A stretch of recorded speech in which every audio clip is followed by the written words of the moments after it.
Good morning, everyone. Can we confirm, first of all, that the YouTube broadcast has started? Thank you very much. Good morning. I'm Councillor Mike Quigley, Chairman of the Planning and Rights of Way Committee. I'd like to welcome you all to this meeting, which is taking place both here in the Council Chamber and being broadcast live on YouTube. Agenda item 1, minutes of the last meeting. Can we agree that those minutes are a true record of that meeting, please? Show of hands, all in favour? I will then sign them. Thank you.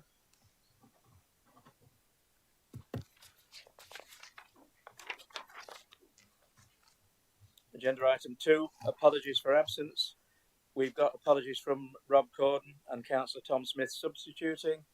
Councillor Nigel Moxon and Councillor Richard Butler is substituting. Councillor Rachel Madden, I haven't had any notification of a substitute. Agenda item 3, declarations of interest by members and officers. Do any members have any interest to declare today? Councillor Purdy-Horan.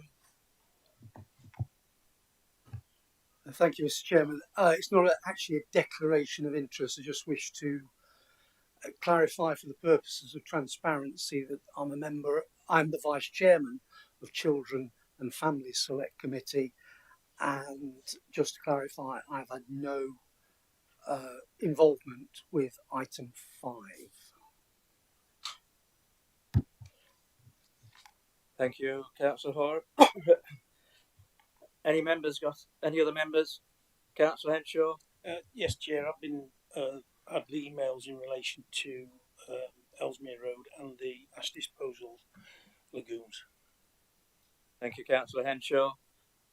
Anyone else? There are some general lobbying declarations that I'll make before we proceed further. Officers, any declarations of interest? None? Fine. We have had several general lobbying emails and contacts from various people that the applicant has approached all members of the committee. I can assure members of the public that no engagement has taken place, certainly from my personal point of view, and I'm sure that other members will have acted in the appropriate manner and not engaged. There has been a general email from Fraser McFarland, which I think we all received, and another one from Colette Roberts, and also I've had one from a Mr. Simon Bell. I'm not sure whether others have received that because I couldn't tell from the heading on the email whether it was a general round robin. It was only addressed to me, so we declared all those, and I personally, and I know others have spoken to me, have not engaged with any of that lobbying information, so we will make the decision purely based on what happens today, and that obviously relates to the Hive application. The first application on the agenda is the change of use from residential dwelling to a small 2-bed home for children in the care of the local authority, with alterations to the bungalow and garden, 31 Ellesmere Road, Forest Town. I move the recommendations as set out in the report. Can I have a seconder, please? Second, Chair, reserve the right to speak.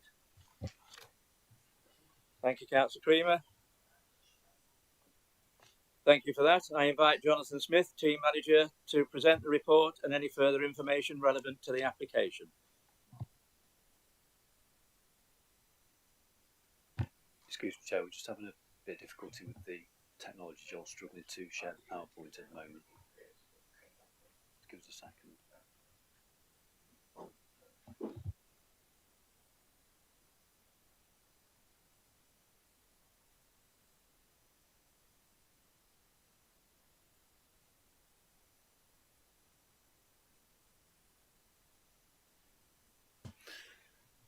Thank you. This application seeks a change of use from a residential dwelling to a small 2-bed home for children in the care of the local authority, with alterations to the bungalow and garden. Ellesmere Road is situated approximately 2 kilometres to the northeast of Mansfield town centre and approximately 600 metres southwest of Forest town centre. The property has principal windows to only the ground floor in the front elevation to Ellesmere Road. Front gardens of properties along the street generally are walled, with house frontages having off-street parking. Roadside parking also occurs along the street.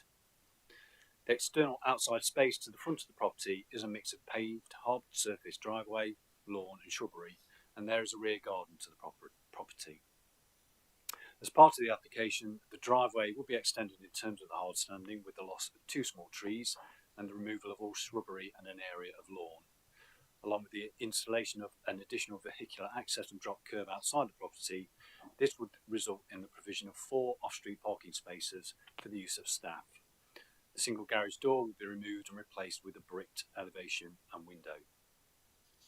The application would support the County Council in providing appropriate accommodation to meet the needs of children in its care under its sufficiency duty, placing children in a typical home setting in an area familiar to them so that they can stay in touch with family, friends and support services. These next 3 slides set out further concerns raised by Ward Councillor Angela Jackson. No, actually, I'll come on to that later, apologies. In principle, it is considered that children's homes can operate successfully alongside other residential uses, and policy support is provided under Policy H6, Specialist Housing, of the Mansfield District Local Plan, with the use of buildings as residential care homes supported where they are conveniently located for shops, community services and public transport, and are of a design layout and accessible to those with disabilities and care needs. This bungalow is within walking distance of local schools, a doctor's surgery, shops, public transport links and recreational facilities. It is considered that the use of the property for 2 children in care within a home setting within a residential street setting would in principle be neither inappropriate nor out of character for the area, subject to residential amenity impacts associated with the proposed use, including traffic, being acceptable. Neighbour representations raise concerns as to the suitability of this location with traffic impacts and antisocial behaviour cited as the 2 main reasons. Supporting information indicates that children could have profound behavioural challenges, giving rise to fears of crime in the area, which is a material consideration. The National Planning Policy Framework at paragraphs 96 and 101 states that planning decisions should support healthy, inclusive and safe places so that crime and disorder and the fear of crime do not undermine quality of life. The County Council as corporate parent would oversee the management and operation of the care home in accordance with established national childcare practices, and as part of this the home will be registered with Ofsted and inspected by them. It will be a small scale use, catering for only 2 children at any one time, and with a staff to child ratio of a minimum of 1:1, there will be an appropriate level of supervision and care for the children. The children's home will be managed by a team of professional, registered staff, with the County Council working in partnership with an experienced third-party provider.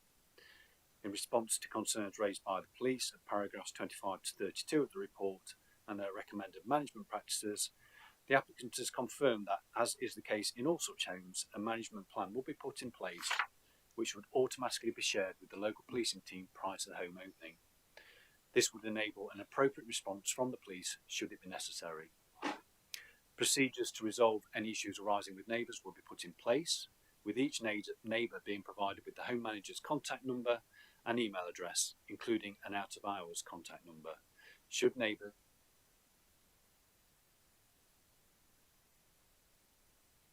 be informed, they would also be informed of the complaints procedure, with the third-party provider's commitment to ensure that all complaints are verified and dealt with accordingly.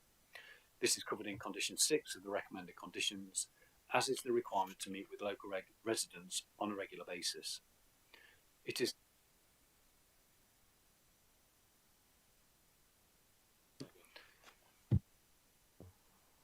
and is sympathetic to neighbouring properties.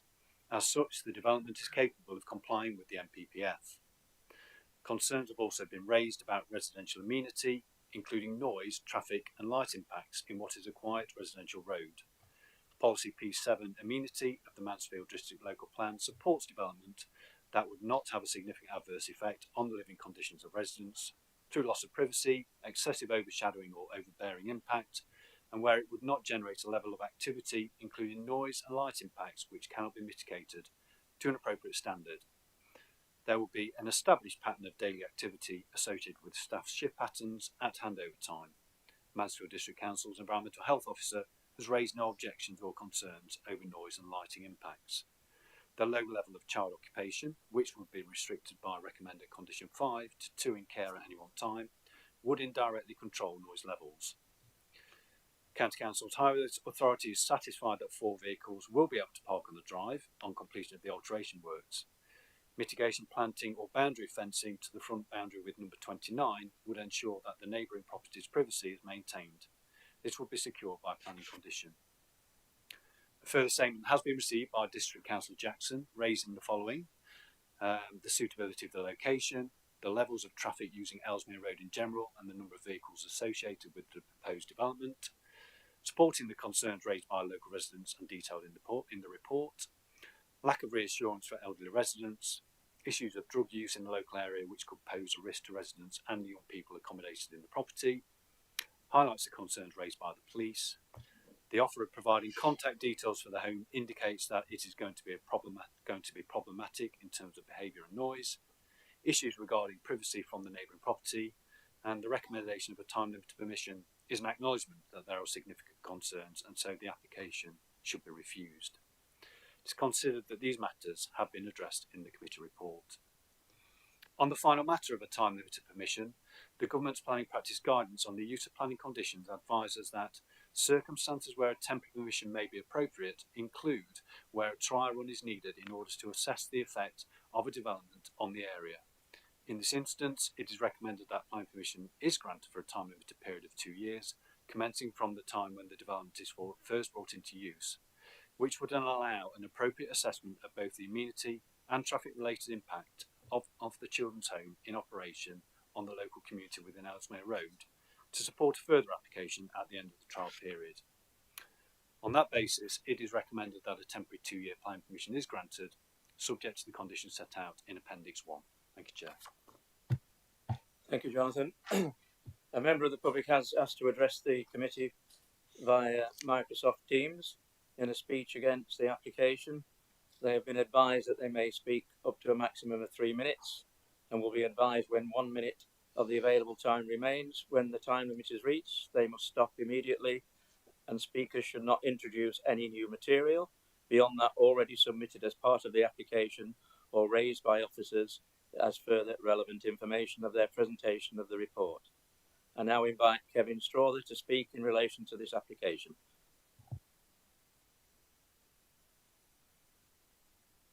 Thank you, Councillor. Firstly, my apologies for not being able to be there present in person due to circumstances of the meeting being moved from May, where other plans were already proposed. I'm Kevin Strawther. I live at 29 Ellesmere Road. My property is direct boundary of 31 Ellesmere Road. I not only speak for myself this morning, but I speak for the community, including the 67 residents that have signed a petition against the change of use of 31 Ellesmere Road and the other 15 objections put in through the council. We are against the proposal of 31 Ellesmere Road becoming a 2-bedroom care home for the following reasons. Privacy and safety. The property is in a residential street where properties are in close proximity to each other and to the main road. The property is on our direct boundary and divided by purely a low privet hedge, and from our kitchen window we are 2 metres from the property. In direct view of the side access to the property and gate side door where residents and children that may live there will kind of gain access to the property. The door is 1.5 metres away and directly below one of our bedroom windows, where resident staff will most likely stand outside this window to smoke, as they will not be allowed to smoke inside the property, therefore causing further noise concerns for us as direct neighbours. The report says it is considered advisable that the boundary treatment is re-looked at with the potential to install mitigation boundary hedge, planting or fencing, which is agreeable to both parties. If this were to happen in the area we just discussed, this would largely block out light into our kitchen area that's below our carport. The pictures I talk about have been submitted to the council to look at for this purpose. Whilst this would alleviate in part the privacy concern, it will not mitigate any of the noise concerns that we have through the use of the side door and gate, and this has a long pathway that runs down the side of the property. The 2 residential bedrooms that we talk of, the dormers on the back of the property directly look into our rear garden. And again, this is we feel would be an encroachment of our privilege due to the types of persons that may be homed there. As we do not know the direct needs of the residents' circumstances of being in the home, this is concerning and not in line with an average 3-bedroom family dwelling. We'll move on to the type of residents that could be housed within the property. The proposal states that children between the age of 8 and 18 years with challenging behaviours, mental health issues, substance misuse, child criminal exploitation, child sexual exploitation and self-injurious behaviours. We understand that children and young people who arrive at Ellesmere will have emotional difficulties and life experiences One which minute have failed to kind of fit into a community. This may also include individuals who have been to court, and as an alternative to going to a young offenders institute, they receive a court curfew and will be wearing an electronic monitoring piece of tagging. This adds to the concerns of the neighbours, their mental health and well-being. Consideration should be given as to whether the proposal would be carried out, be situated in a local area due to the close proximity to a very busy road, especially due to the recent construction of McDonald's half a mile away at the end of the road. It's a very busy road, lots of traffic, parking and speeding through that area. These concerns have been highlighted to County Council through Councillor Jackson previously and prior to this application being made. In conclusion, in the document titled Nottinghamshire County Council Management Statement for the Proposal Residential Children's Home of Ellesmere Road, Forest Town, Mansfield, it states children and young people need to be in an environment that enables them to feel safe. As neighbouring residents, we are also entitled to feel safe in our own homes. And for these reasons, we feel we will not be, and then will affect our mental health and well-being, and therefore urge the committee that this proposal is not approved. Thank you for listening.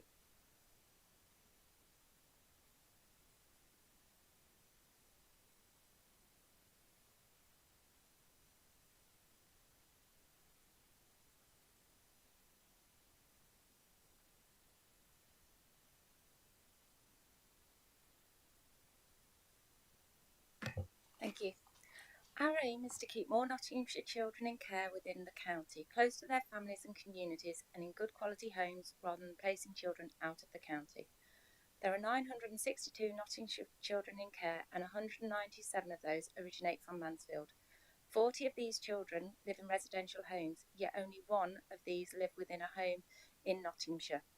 In total, there are only 9 Nottinghamshire children placed into homes in Mansfield. There is currently a significant lack of foster placements, so this home would be used to look after children with similar profiles of those that should really be fostered. These children deserve all the support that we can give them, and approving planning permission on this home would allow us to continue to provide more of our children with a better chance in life in their home county. There are lots of misconceptions that people make about young people in care, around which people's views are formed, and then many of the neighbour responses refer to. Children in care are not young offenders. Many of them will have been born into a chaotic or dysfunctional household, one that's a long way from the loving family homes that the majority of us has enjoyed. National data shows that 80% will come from households with incidents of domestic abuse, alcohol issues or substance misuse, and often all three. The young person will have been the victim of this, not the perpetrator, and suffered abuse and neglect as a consequence of it. It must be stressed that we were not placing children into this home as an alternative to a young offenders institute. The original proposal was for Nottinghamshire County Council to operate this home. However, it will now be operated by our not-for-profit partner, Homes to Inspire, owned by the national charity Shore Trust. Homes to Inspire are a professional, competent provider in caring for children, currently operating 46 Ofsted registered homes across the country. This is not a new or untried model of a children's home. Homes to Inspire have in the past 2 years opened 5 small 2-bed children's homes based in modern family homes like the one that is being proposed. These are all assessed as good by Ofsted. They would not achieve this standard if they were causing the sorts of issues that neighbours might understandably be concerned about at this point in time. To add reassurance, should planning permission be granted, each neighbour will be provided with the home manager's contact details should neighbours have any complaints or wish to raise a concern.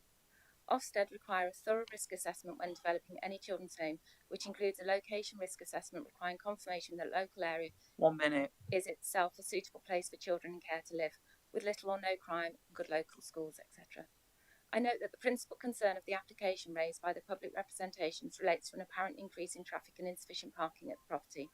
The proposed number of car parking spaces meets Nottinghamshire County Council's commercial parking standards. The home will use 4 designated off-road parking spaces on the driveway. The positions of the domestic worker and business support worker do not form part of Homes to Inspire's operating model, and therefore the 5th off-road parking space is no longer required on a permanent basis. However, visitors to the home may park off-road occasionally. It is not likely to impact on local parking amenity. To conclude, I support the officer's report and recommendation to grant planning permission. Thank you, Mrs. Downing. Do officers need to clarify any factual matters raised by the speakers before the application is debated? Yeah, just on the The first being Mr. Strawler's comments. He talked about, would staff be smoking, close proximity. I'm sure that is something that could be dealt with through the management of the property itself. And yes, talked about the fencing and hedgerow. Condition 8 requires suitable boundary treatment, and given the potential for that to perhaps block out light, we will make sure that is done in consultation with Mr. Strawler, so that an appropriate form of boundary treatment can be secured. I think that's everything, Chair. Thank you. Thank you, Jonathan. Now open to the floor to debate. Does any member have comments or questions regarding the application? Councillor Camilleri. Yes, it's always very difficult to argue against children's homes, obviously. But if you lived on Ellesmere Road and somebody proposed this kind of building near you, you may be very concerned. And I mean, there was a part there where the police have given them a special number to get in touch with them if anything goes wrong. I'm cutting off that. That is quite. If you live there, that'd be quite worrying in itself. So you're perhaps expecting trouble. There seems to be a lot of this where care homes are being put in residential areas. I understand the reasons for it, but you should also understand how it changes the environment for the people who live there. And I'm very concerned for that reason. And it does increase traffic. It's 24-hour care. Things do go off. I've got them on my area now, where we have not necessarily with children. We've got adult care. There's some kind of thing, single houses in residential areas, and it does change the environment of that place. And for that reason, I think we ought to debate it a bit more. It's very difficult to argue against children's homes. We understand that. These children do have problems, and I'm all for it. But I also feel for the residents who live in that area. You're changing their environment. They didn't buy their house with a residential children's home there, and you're proposing to put one there. So that's what I'm going to say on it. But I think we ought to think about it in future. Thank you. Thank you, Councillor Camilleri. Councillor Butler. Thank you, Mr. Chairman. Well, this is a classic example where you have to weigh things up and balance things very carefully and obviously come to a decision. Now, I read and hear that the main concerns of residents are indeed worries about antisocial behaviour, but could it not be argued and looked at that the existing property is 4 bedrooms? You could easily have a family move in there who may have 2, 3, or however many children, and they, as we all know in our respective areas, unfortunately we have families and households that perhaps behave in ways that are not ideal. So just because this the people going in here are in care, I would try and reassure people who are worried about this that it doesn't necessarily mean that they are going to be troublemakers. And also, could it not be argued the fact that there's going to be staff there 24/7, so all the time, that should there be any issues of behaviour that's not acceptable, that perhaps it might even be managed better than some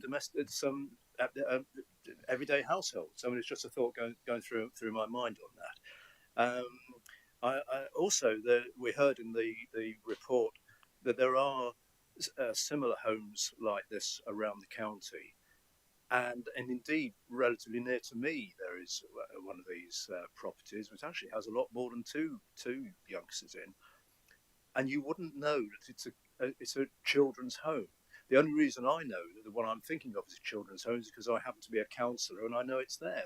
But I think if most people wouldn't know that's the case. So I think that the idea of having more, shall we say, normal home environments in such a domestic property like this is the right way to go. We need to move away from the days of institutionalised big children's homes, which I suspect is what people have in their mind. When people talk about children's homes, they probably think of a great big institution, which frankly, I think those days are going, and I hope they are. So I take a lot of confidence in the report that, whilst I understand the public and the residents' natural concerns when they read a proposal like this, I think that there are enough safeguards in here to support the application. Thank you. Thank you, Councillor Butler. Jaspreet would like to address the committee.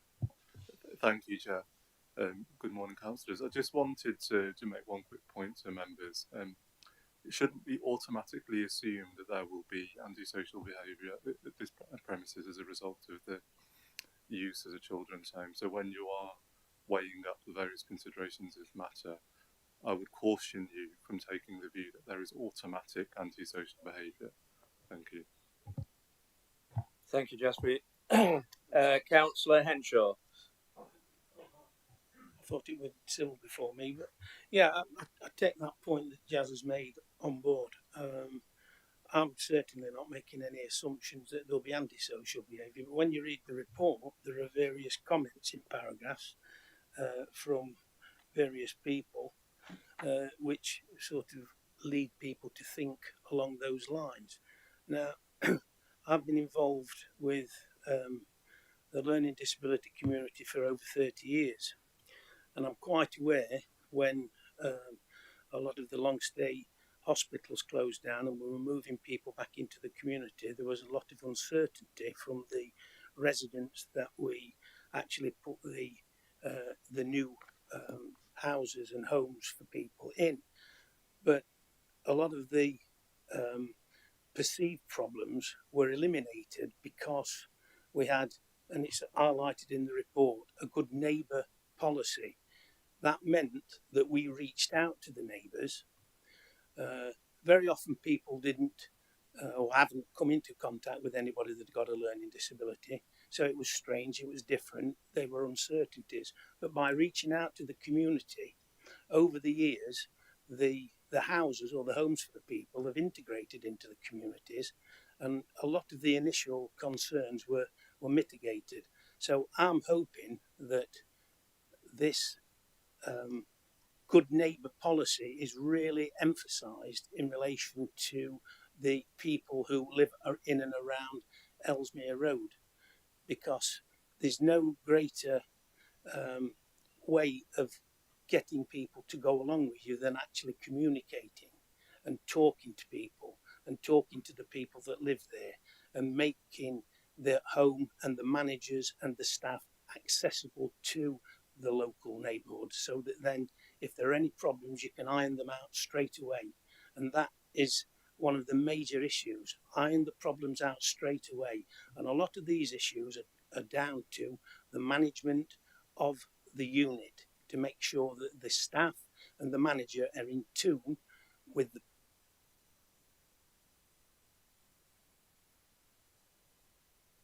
an easy decision to make. But I think the premise of the matter is that we should be looking at integrating children into communities.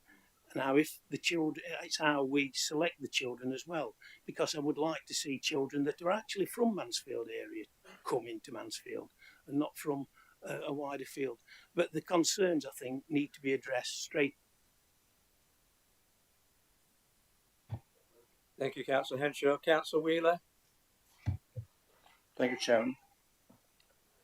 Of course, we understand the concerns of local residents. We'd rather daft to say we don't, and we're foolish to say we don't. We do, and we always do. Like Councillor Butler, I've got a children's home in my own division, and like Councillor Butler, you wouldn't even know they were there. It's because it's managed properly. Now, I take a huge amount of reassurance from the applicant who's covered this in some detail. These children are not there because they commit misdemeanours. They're there because they have to be there to protect them. Now, not a lot of us here have got children of our own, or grandchildren of our own, or whatever. They're the lucky ones. They're not in the position of these young children. They are fortunate to have a nice home, well looked after, well fed, well watered, whatever. These kids are not in that position. They should be given every opportunity in life. And they will be through the scheme. The applicant has already explained that it will be very well managed, and I have no doubt it will be very well managed. But as I said before, I understand the concerns, And Councillor Henshaw's spoken brilliantly about integration within the community. It's absolutely spot on. Chairman, I've seen no hesitation in endorsing the recommendation and support. Thank you. Thank you, Councillor Wheeler. Councillor Fielding. Thank you, Chair. I concur with what colleagues have said over this. The timing of the changeover of staff, providing that also is managed in a very sensitive way. I know one of the teething problems of a children's home in my division were the fact that it was when staff changeover took place late at night that it caused issues with the community. We need to communicate the fact that when it's staff changeover, that we bear in mind other residents and lifestyles that we're not causing an issue with that. But I also agree with colleagues that the children here are the victims and deserve every chance. And if we are housing children within the community that they came from, to enable them to keep in touch with family members, that's what we should be doing. Thank you, Councillor Fielding. Councillor Adams. Oh. We'll try again. There we go. I thought we'd detected a new species of wildlife there, Chair, over the microphone, but luckily not. Just a quick couple of questions from me, really. What's the, I suppose, in terms of the children that will be occupying the property, is the plan that if, let's say, they were 14, I know it's a 2-year trial, but theoretically, if they were 14, they would be there till they were 16? Because obviously, in terms of stability for children, my guess would be that you would look to have those children in there until they reach adult age. But yeah, if you can just confirm that for me. Also, in terms of, I noticed here there's a mention of a conversion of the garage to a games room, which I think is a great idea. When it's raining, there's good places for kids to go and hang out. But again, I just wonder about noise prevention from that, because again, they tend to be the things that neighbour residential. I think they're local children for local homes that we've all got responsibilities to look after. Just in terms of your second point around placing the children and people in sibling groups, if it's appropriate, then that's something that we can certainly do. Obviously, again, if it's appropriate in those individual kind of circumstances of both of the kind of sibling groups. But yes, we do have, I mean, Homes to Inspire, who I'm obviously representing, we've got sibling groups in 4 of our houses at the moment, so 4 out of the 46. And again, sometimes it's the right thing to do. And again, they get their family unit support because they are literally family.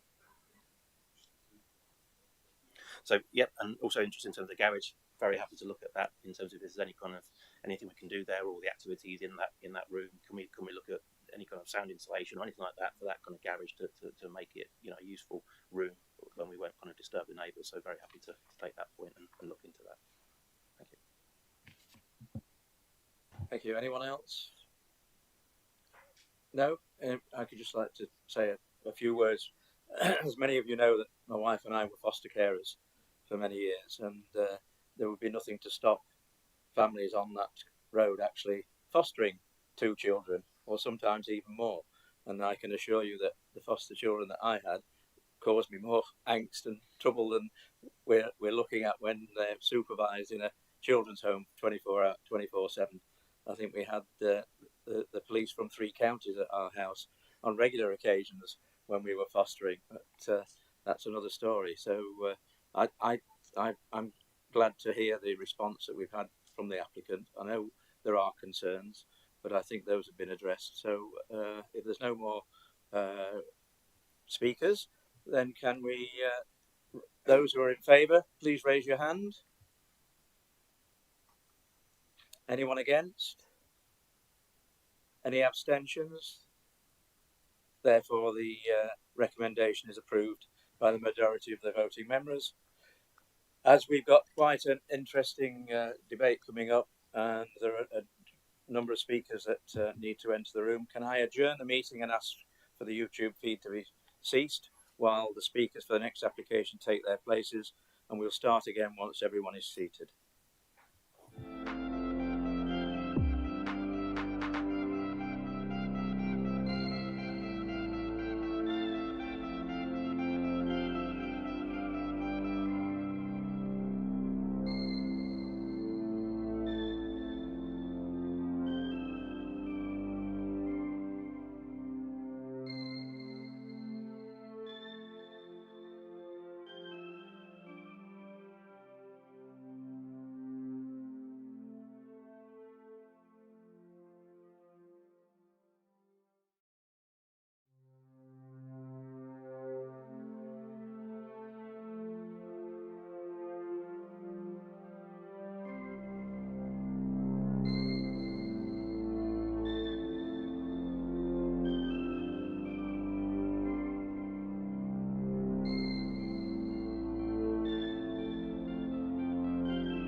the YouTube is rebroadcasting. Thank you.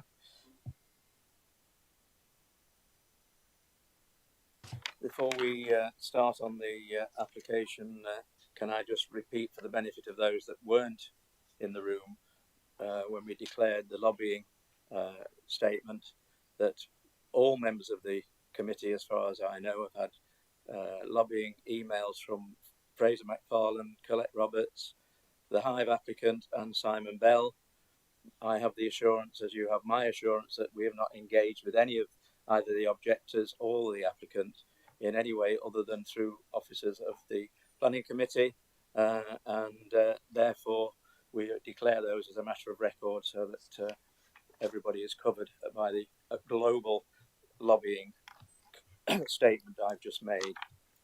So we move on then to the application for the extraction, processing and export of pulverised fuel ash from the former Ash Disposal Lagoons and their progressive restoration and associated developments, including earthworks, dewatering, soil storage, ponds, excavations, hardened stuff surfacing and landscaping, boundary treatment, buildings and structures, plant, conveyors, utility connections, roadways, parking, drainage and ancillary development at the former Ash Disposal Lagoons south of Lound in Retford.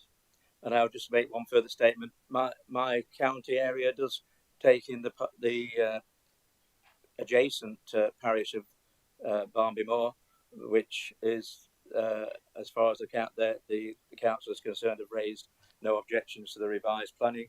And as we declared earlier, we have not engaged in any discussions with any of the lobbyists from either side.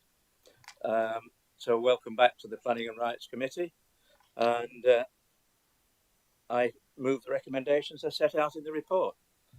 Second the recommendation, Mr. Chair, and reserve the right to speak. Thank you, Councillor Creamer. I invite Joel Marshall, Planning Application Senior Practitioner, to present the report and any further information relevant to the application. Thank you very much. Good morning. Just to make you aware, it's about 25 minutes, but we'll try and get through it. Thank you very much. So, full planning permission is being sought to extract, process and export pulverised fuel ash, or PFA, from a site near to Lound and Sutton-cum-Lound to the north of Retford. The associated development would include a dedicated processing plant, internal conveyor system, earthworks, and leading to the site being progressively restored to a lower level for mixed biodiversity agricultural grazing uses. The development would require 22 to 25 years to complete. So PFA is the fine ash residue resulting from the coal-fired power stations. In this case, the PFA came from Cotton Power Station and was used initially as a means to backfill and restore former sand and gravel workings. And in latter years, the site became a dedicated ash disposal site before the land was restored to its present agricultural condition. PFA is now in demand as a versatile secondary aggregate. The site is very extensive, covering a total of 113 hectares.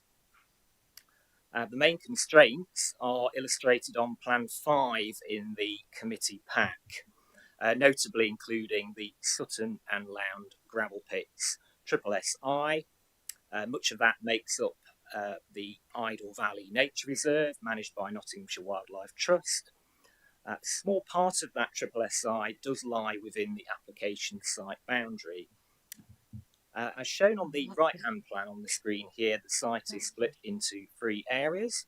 Area A is the covering 105 hectares, and that is the area comprising the former ash disposal areas. Now they are sheep grazed fields, so that is where the PFA is and would be extracted from.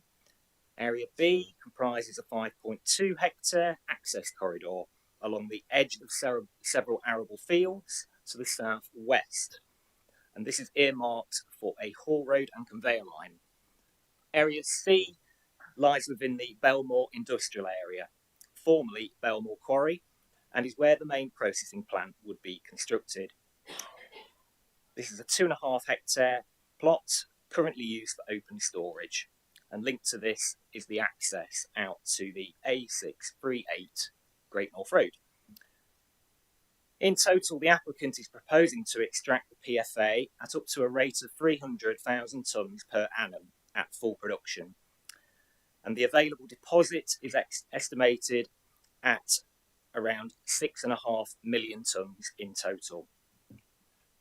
Extraction would take place across 11 phases over 22 to 25 years, working west to east. Extraction would take place progressively alongside and closely followed by restoration. Furthermore, these works would take place across multiple micro phases to limit the land take at any one time. So we can now look at the areas in a bit more detail. Firstly, this is the access here, the junction with the A638 has good visibility, good geometry, and there is a ghost right turn lane to enter the road there. This is a recent view looking north towards the Belmore Industrial Estate. Note here that there are ongoing construction works on the left-hand side, which we understand will be a vehicle auction centre. There is a temporary soil screening operation taking place on the right-hand side that may subsequently also be developed for business uses. In the distance, you can just see the Belmore industrial area, but there is a tree screen there, conifer tree screen that provides a screen.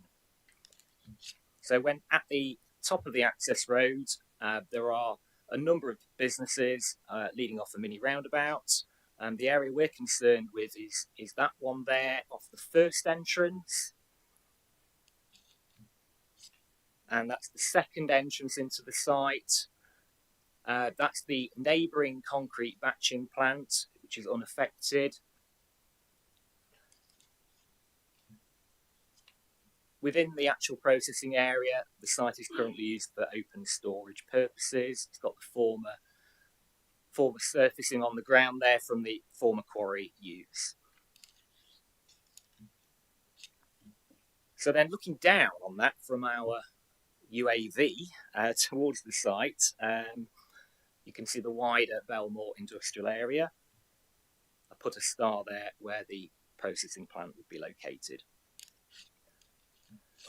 The proposed plant layout for production would comprise up to 8 drying lines, which are needed to remove moisture from the PFA.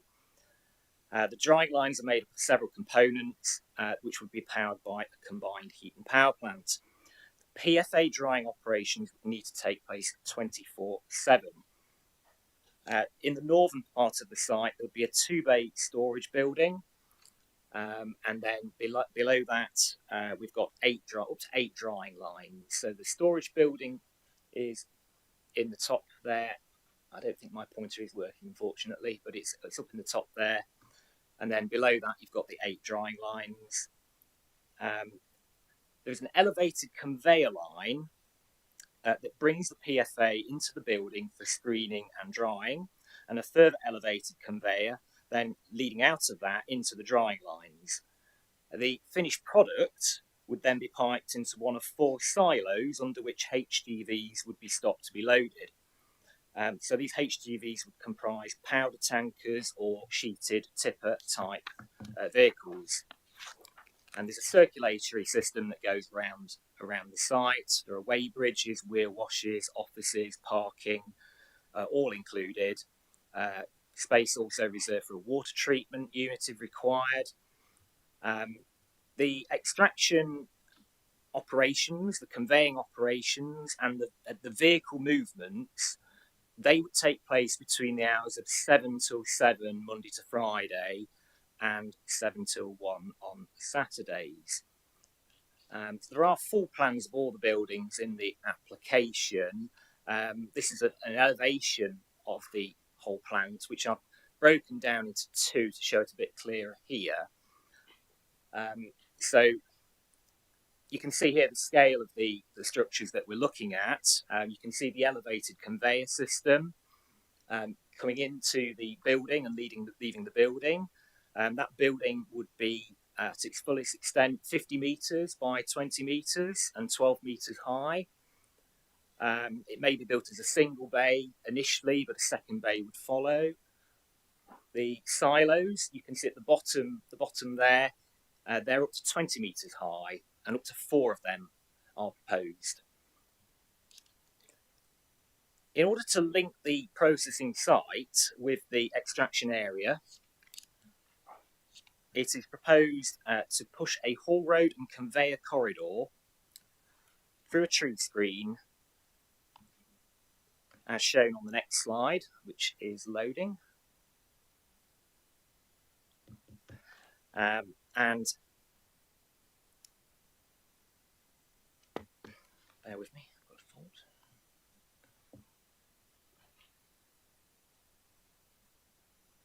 Apologies, I've got the circle of death.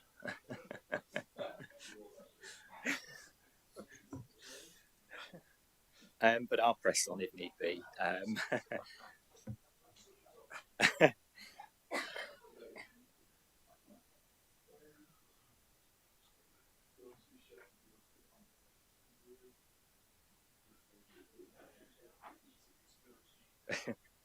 There we go, back on.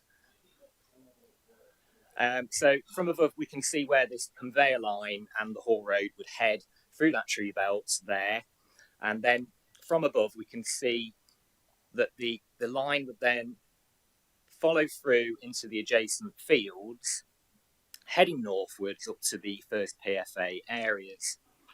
So in total, so there are 11 phases, and extraction would commence in the higher level former disposal lagoon number 1 at the southwest corner. An optimisation phase lasting 6 to 24 months is firstly planned to establish the operation. During this time, the extracted PFA would be hauled along the haul road to the processing plant. The operation would then move to full production. That would then include the installation of that conveyor system to transport PFA. On the plan here, which is the phasing, we've highlighted the conveyor line. That would be progressively extended through the site west to east. In the middle, it does need to cross the public footpath, Sutton footpath number 1, which is in a sort of valley feature, which I'll indicate on the next slide.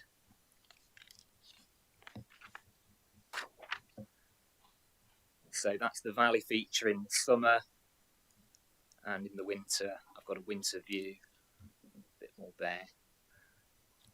And the details of the ramped construction are on that plan there. So looking then at the extraction areas themselves, this is a view of one of them, and they are typically extensive fields for grazing pasture. Generally, they have a thin covering of topsoils. Again, from the air, we've got some shots to show you of the area here. These are the high-rise areas. I'll talk about that a bit later. And then panning round towards the lower level areas at the far north corner. That's over the lower rise area.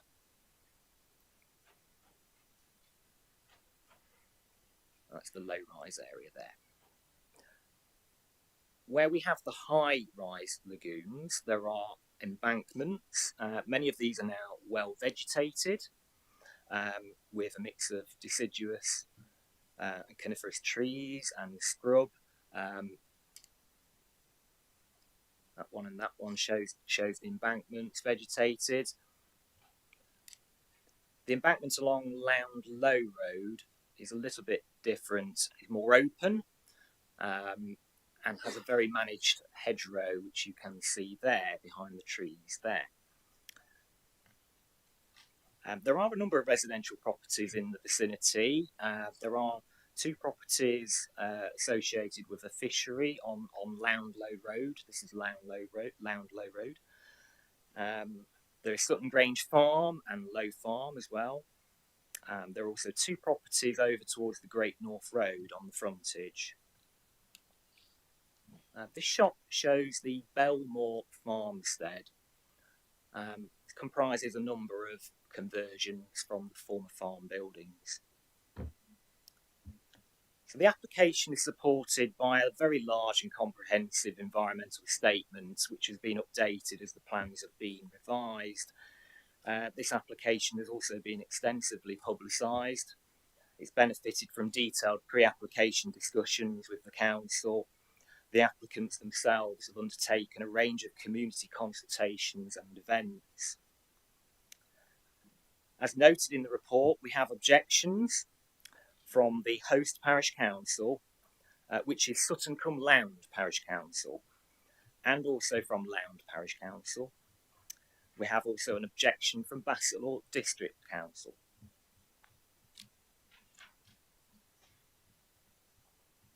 Neighbouring parish councils, Hayton, Torworth, Ranskill and Scrooby also object. Barby Moor Parish Council and Blythe Parish Council are, however, now satisfied with the proposals. Statutory consultees, including the Environment Agency and Natural England, do not object and recommend planning conditions. In terms of public representations, we've received, I think, 456 letters or representations in objection. We've also had a petition with 178 signatories on it. We have also received 156 representations supporting the planning application.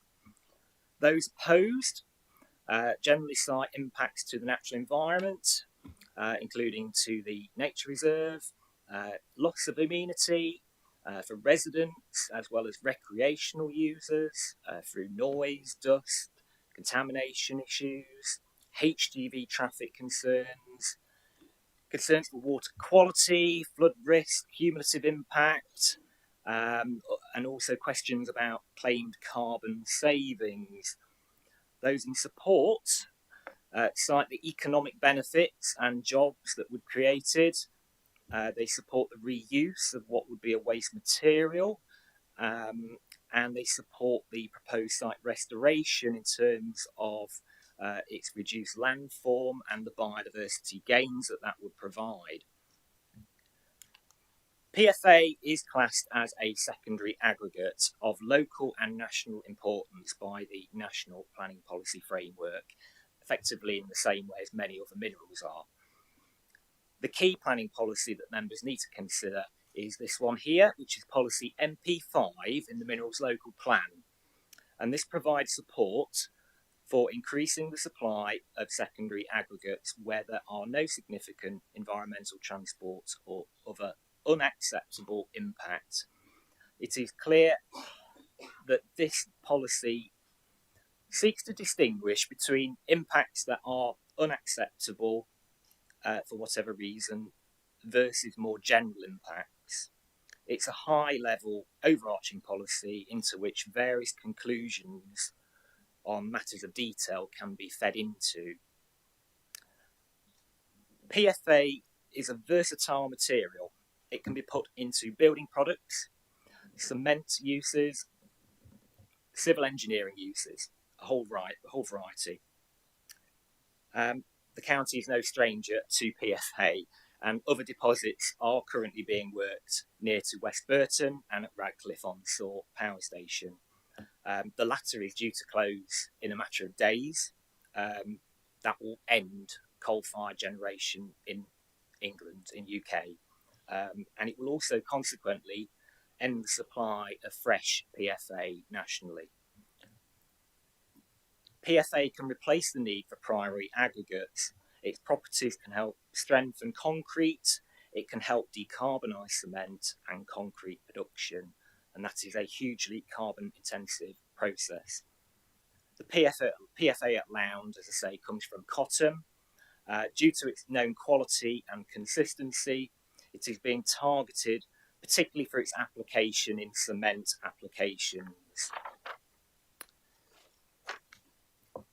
Okay, so the site is within a ecologically sensitive context, but largely comprises low-value agricultural grazing land.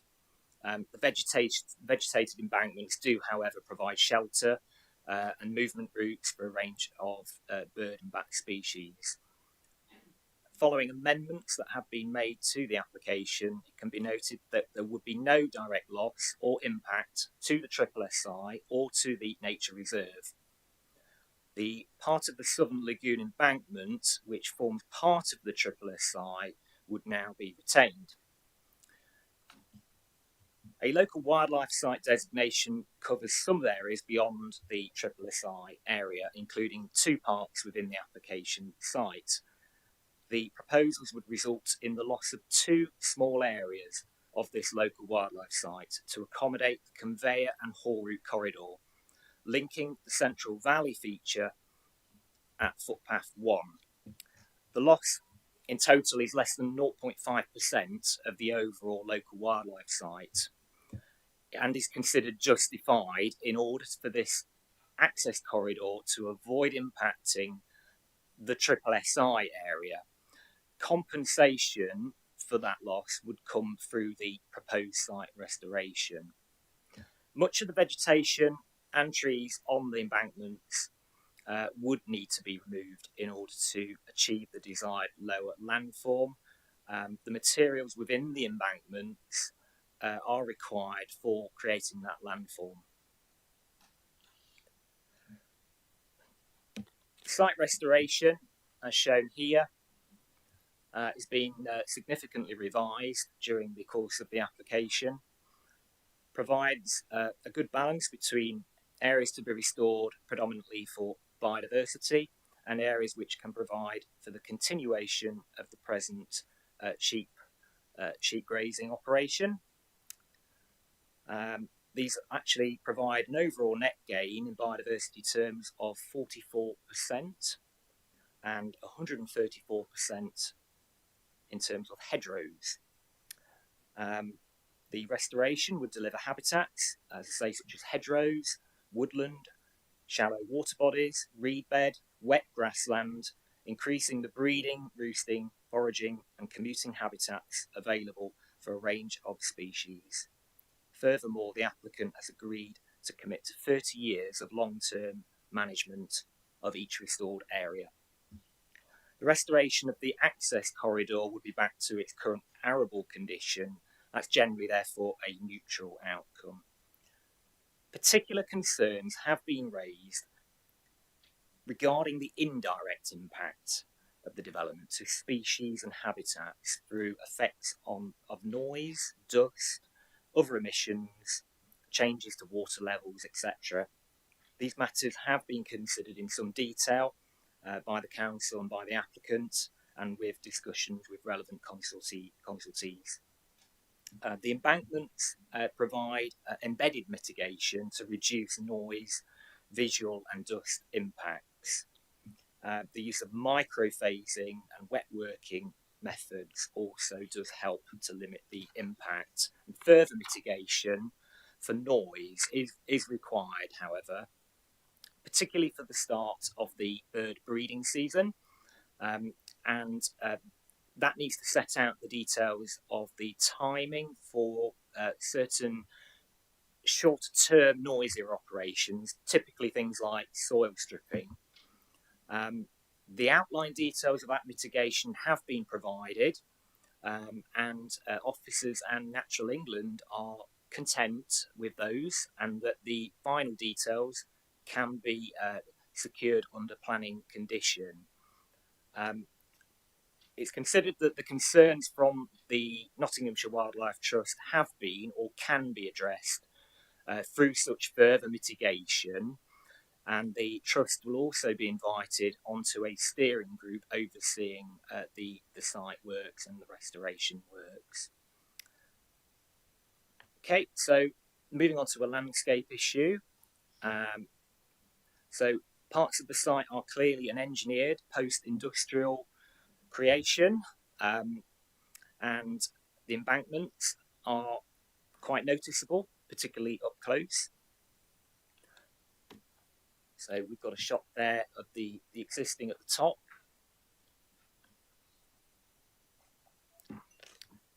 So the minerals local plan states that priority will be given to minerals development that provides long-term enhancements to landscape character.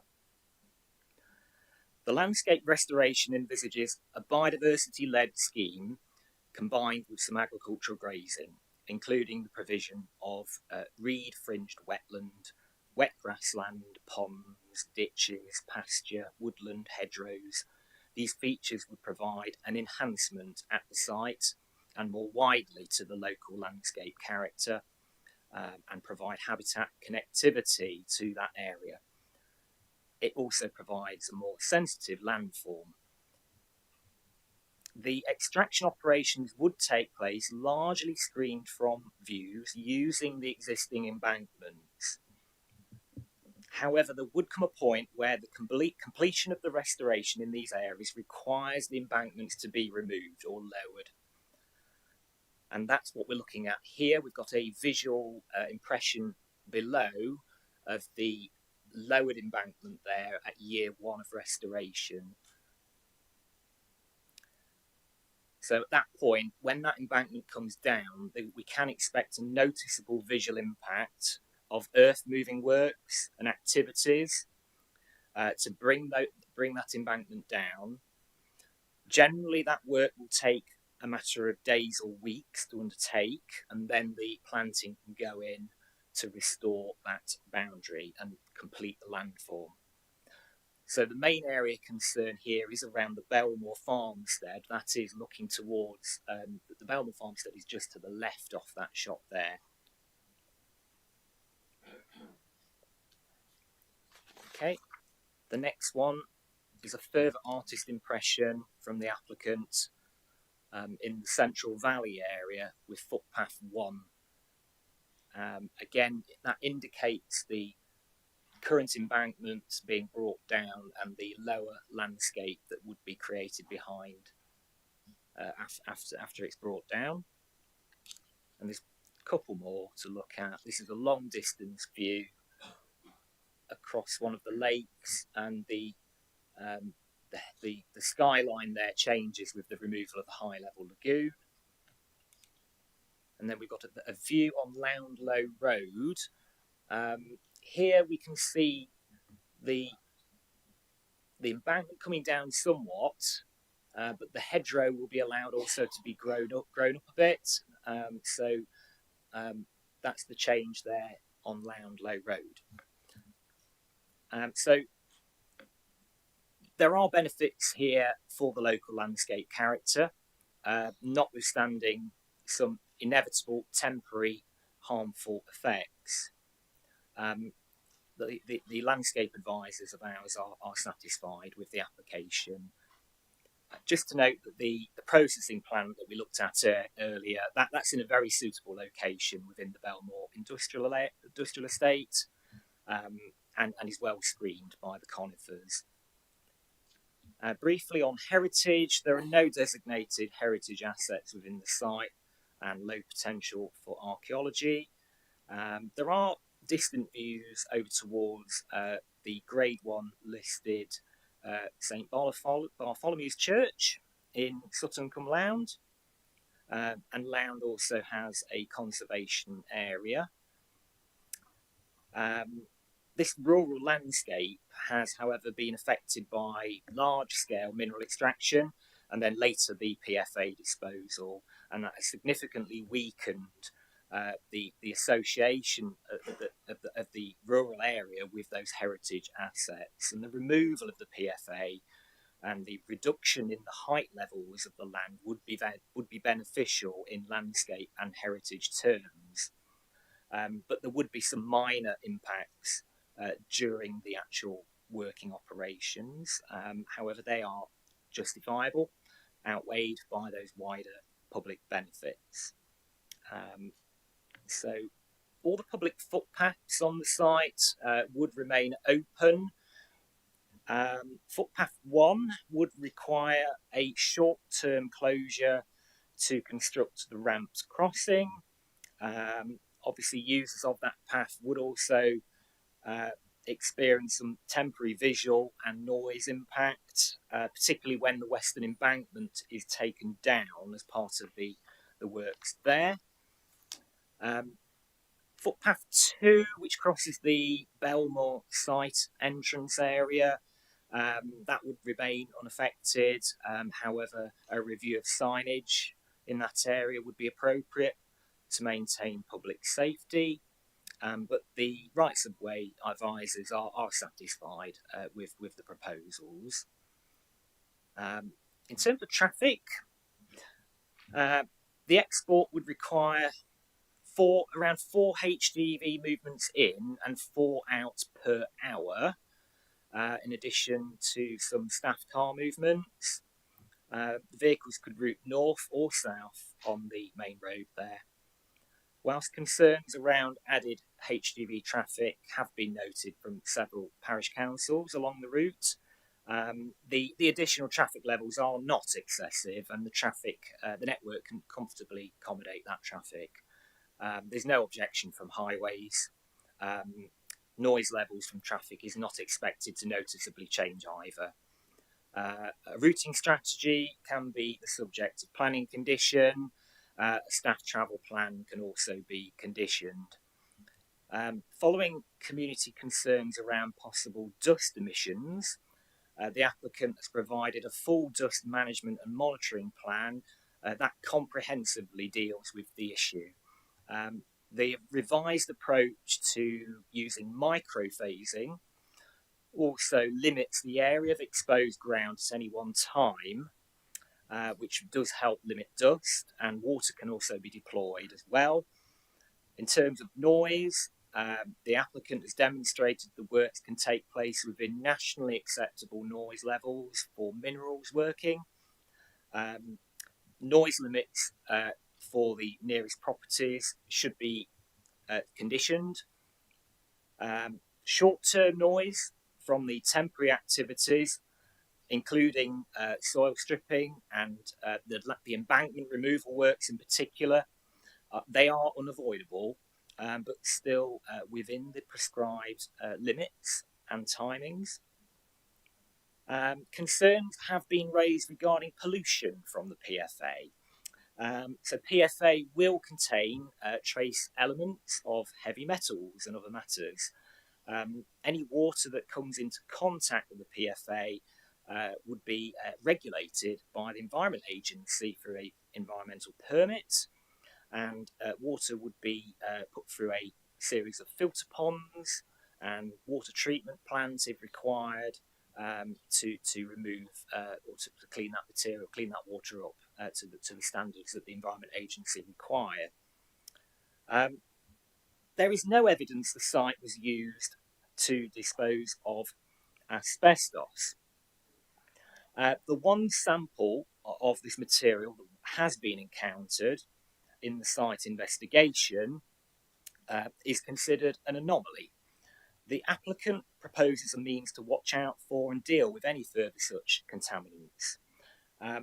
It's noteworthy that the Environment Agency and the Council's geo-environmental advisors are all satisfied with the proposals, and they recommend conditions. Cumulative impacts have been assessed.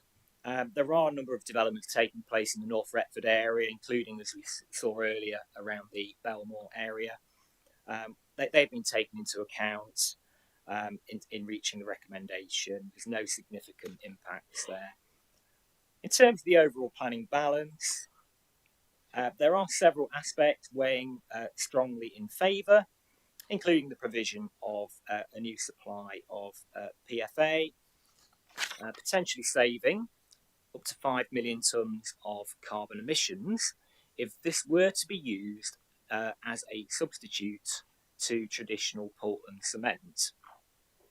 There's also the associated direct and indirect economic benefits and new jobs. The NPPF states that great weight should be given to the benefits of mineral extraction, including to the economy, and it's clear that the supply of PFA at up to 300,000 tonnes per annum would make a meaningful contribution to the economy and also to the cement sector in particular, which urgently needs to find ways of reducing its carbon emissions. The 20 to 30 new full-time jobs that would also be created, plus more indirectly through contract work, local hauliers, etc., is a further benefit. The applicant is also agreeable to developing a skills and employment plan to maximise these local benefits and provide career paths into the sector.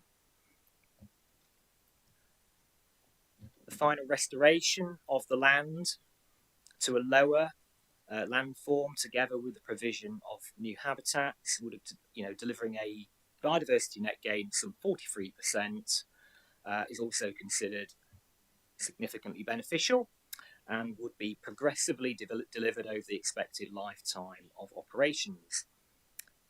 The short-term, and in some cases very short-term, impact of extraction and land regrading works, such as from visual, noise and dust impacts, although impacting negatively to a small number of nearby residential occupiers, as well as to recreational users in the area, walkers, anglers, etc., is considered to be justifiable and within acceptable thresholds. It can be controlled in order to release the wider economic, social and environmental benefits that the development would provide, including that arising from the reuse of the PFA and the site restoration.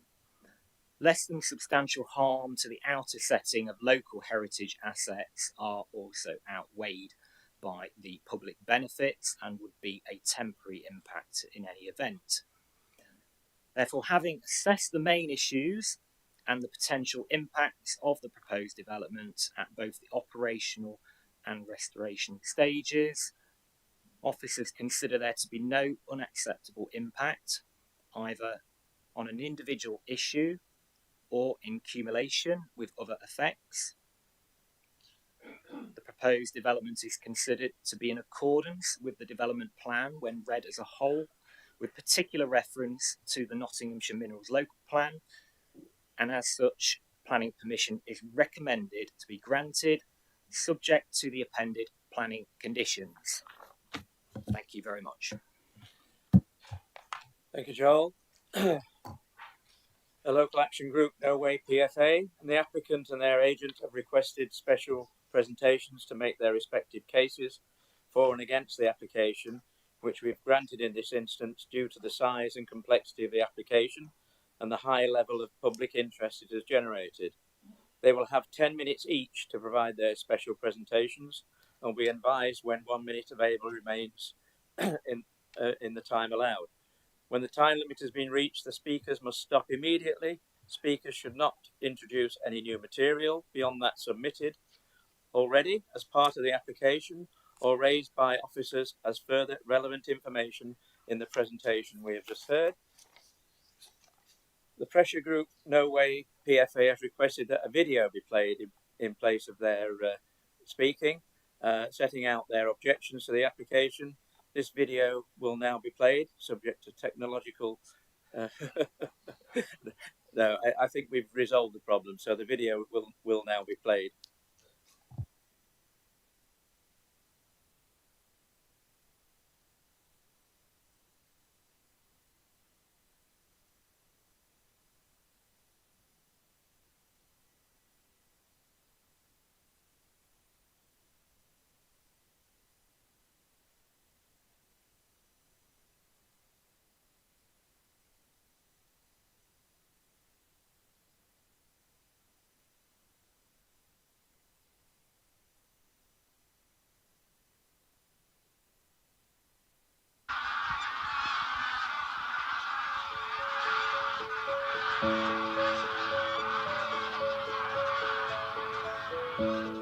The Idle Valley Wetlands Reserve in North Nottinghamshire. It's a mosaic of lakes and farms and woodlands splashed across an ancient floodplain. One of England's most important wildlife havens. It's home to vast flocks of overwintering wildfowl, unusual species such as shelled duck and pochard, rare vagrants like this glossy ibis and a cattle egret. It's one of the richest birding sites in the region. A part has been designated as a site of special scientific interest. It was selected as one of the few locations to reintroduce beavers into the UK. The reserve is popular with walkers, families and foragers. At a time of biodiversity emergency, when we've already lost 85% of our wetlands and 70% of our wildlife, in a country repeatedly described as one of the most nature depleted, this rural idyll is literally a breath of fresh air. But it's under threat. The landscape was created, restored and rewilded years ago using waste fly ash dumped from nearby power stations. It was a dirty, noisy process that went on for years, aided by more than £1 million of public money. Now there's a proposal to dig it all up again. It's renowned throughout the country, and bird watchers from all over come to visit the Idle Valley Nature Reserve, and this will actually rip the heart out the middle of this place. The wetlands lie between Retford and Lound. The village of Sutton-cum-Lound abuts the proposed site. Local residents are concerned. We are 200 yards from the coalface here of where they are going to be digging. Fly ash is an ultrafine dust used as an additive in cement, where, depending on the application, it can help to lower emissions. But as a waste product, it's typically contaminated with heavy metals and other toxic substances. Dust and pollution is almost inevitable from a project like this. This danger to health, noise and disruption worries people. What's going to happen is noise pollution, along with the dust. I'm a severe asthmatic, so for me, I don't know what it's going to be in the air and what I'll be inhaling. The Derbyshire Angling Club owns the immediately adjacent lake. Their experience is that scum can form underwater. They're concerned over the welfare of the anglers, the wildlife, and of course the fish. This little rural village already has 3 active construction sites, and a further 3 have been given permission. The neighbourhood plan, currently being updated, seeks to emphasise its traditional rural nature. But in spite of its rural status, and in spite of the importance of the nature reserve, industrial activity continues in and around the Idle Valley. The proposed excavations would link operations to the north and as far south as Retford into one big industrial zone.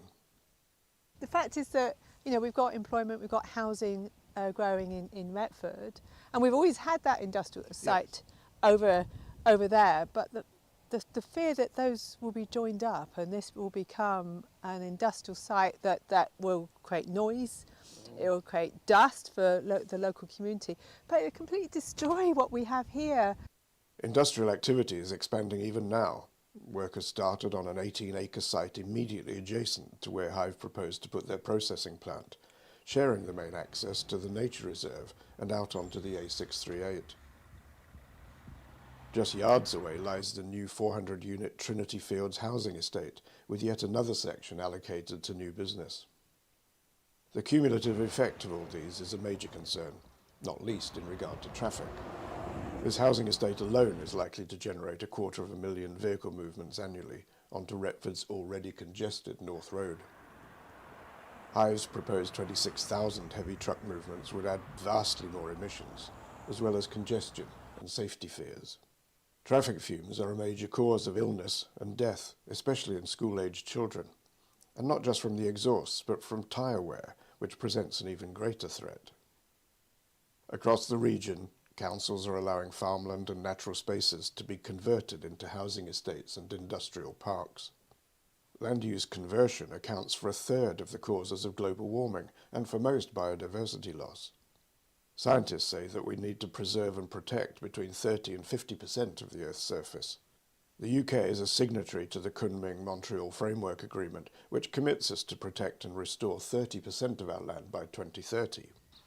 We need nature for our health, our sanity, for biodiversity, to aid climate control, and to maintain the integrity of an ecosystem that we're all part of. It might seem like a dilemma. How do you choose between reducing emissions and saving nature when we need both? But the answer is pretty clear. There is no 1.5 degrees Celsius delivery on the Paris Agreement by only phasing out fossil fuels. We also need to come back into the safe operating space of the nature-based biodiversity. My view is that species loss will kill us before climate change does. Both are extremely serious. The whole point of cutting our emissions and reining in our environmental impacts is to restore the balance of nature, but it simply can't be done if we continue to destroy it. Our nature is getting undermined all the time, and when we actually invested a lot of money into restoring and protecting what we have here, and then it's going to be just wiped away with one foul sweep. And whilst I know there's commitments to restore it once the work's been done, but by then what's lost here, it'll just be too late. Hive will try to tell you that they will extract the PFA in microphases and restore it as they go, but there would still be acres of exposed PFA throughout the life of the project. Lying in the midst of wetlands, the Idle Valley is a flood zone. Hive will try to tell you that there is no flood risk to the site, but floods in the local area are getting more frequent and more serious.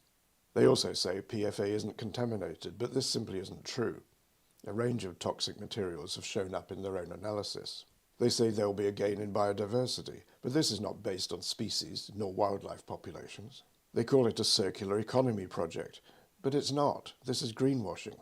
They say they're not destroying nature, that all will be restored, but that's 25 years or more into the future. Who's going to hold them to account? When a nearby tyre recycling plant went up in flames, it deposited a swathe of carcinogenic ash across nearby fields right at harvest time. Fire services, health authorities, and the Environment Agency seemed powerless to hold anyone to account. The vast majority of our waterways are badly polluted. The Environment Agency seems unable to hold anyone to account for that either. There are alternatives to fly ash. There are alternative ways of reducing emissions in cement production, and there are alternatives to this particular site, but there is no alternative to nature. It's our life support system. The county of Nottinghamshire has a fine track record in restoring the scars of its industrial past. It seems perverse to take a step backwards and dig it all up again. Profit seeking by developers and the possibility of a few jobs seems scant compensation for the destruction of nature, loss of wildlife, increased traffic, and 25 years of disruption to village life. The choice is clear. 25 years of creeping industrialisation in the midst of an expensively restored natural landscape, or the protection and preservation of a diverse and delightful ecosystem that supports the well-being of birds, animals, and people. We've got employment, we've got housing, and then we've got our beautiful rural part of Bassetlaw, which has its own heritage and something that we should be very proud of. You know, this is the heritage for Bassetlaw that we need to protect and maintain, and to lose it will be just a disaster for people in Bassetlaw. In England, we've already destroyed most of our natural spaces. It's time to say no to reindustrialisation. In this rural part of North Nottinghamshire, enough is enough.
Dear Chair and Councillors, thank you for the opportunity to speak today. My name is Jake Barnes-Scott, Project Director for the applicant, and we are part of the UK-based Hive Energy Group.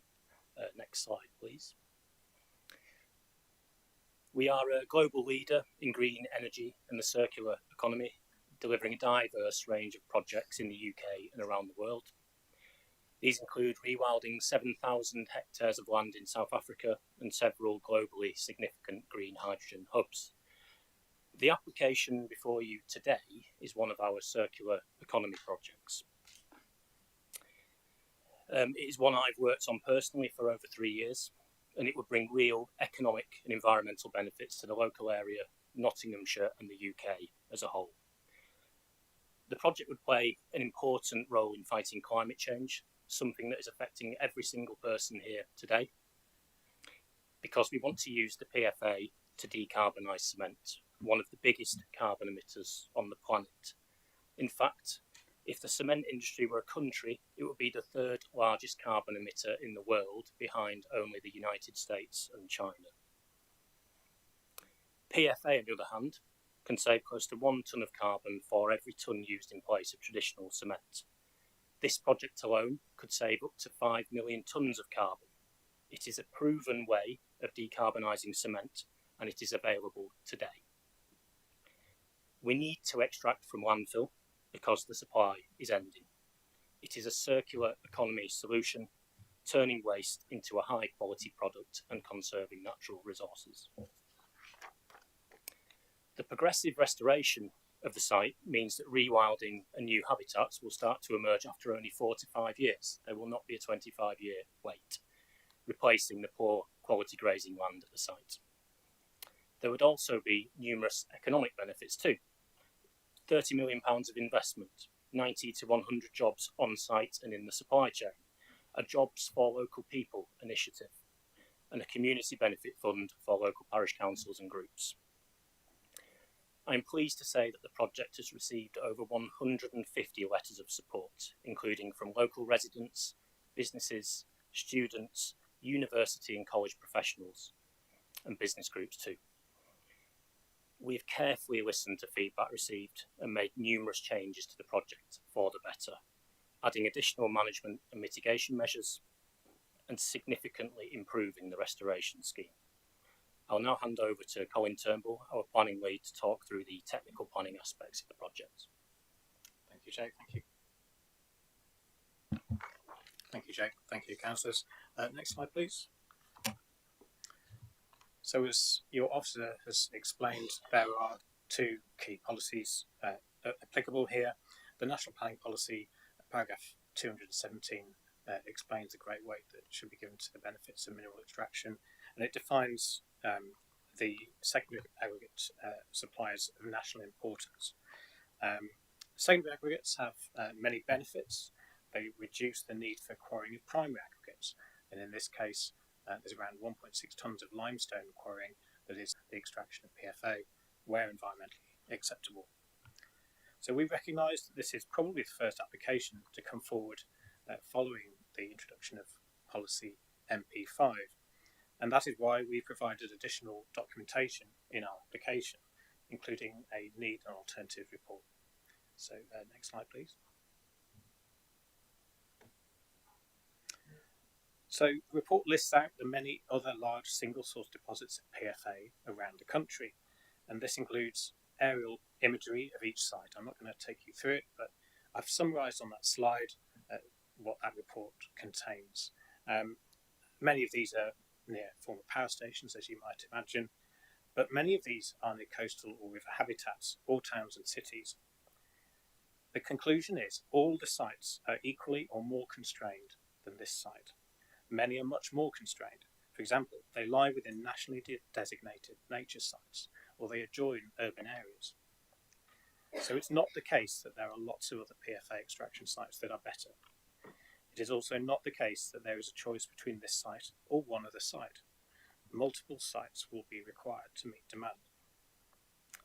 The needs study also analyses the alternative methods for decarbonising concrete. These methods include emerging technologies and massive investment in cross-country pipelines.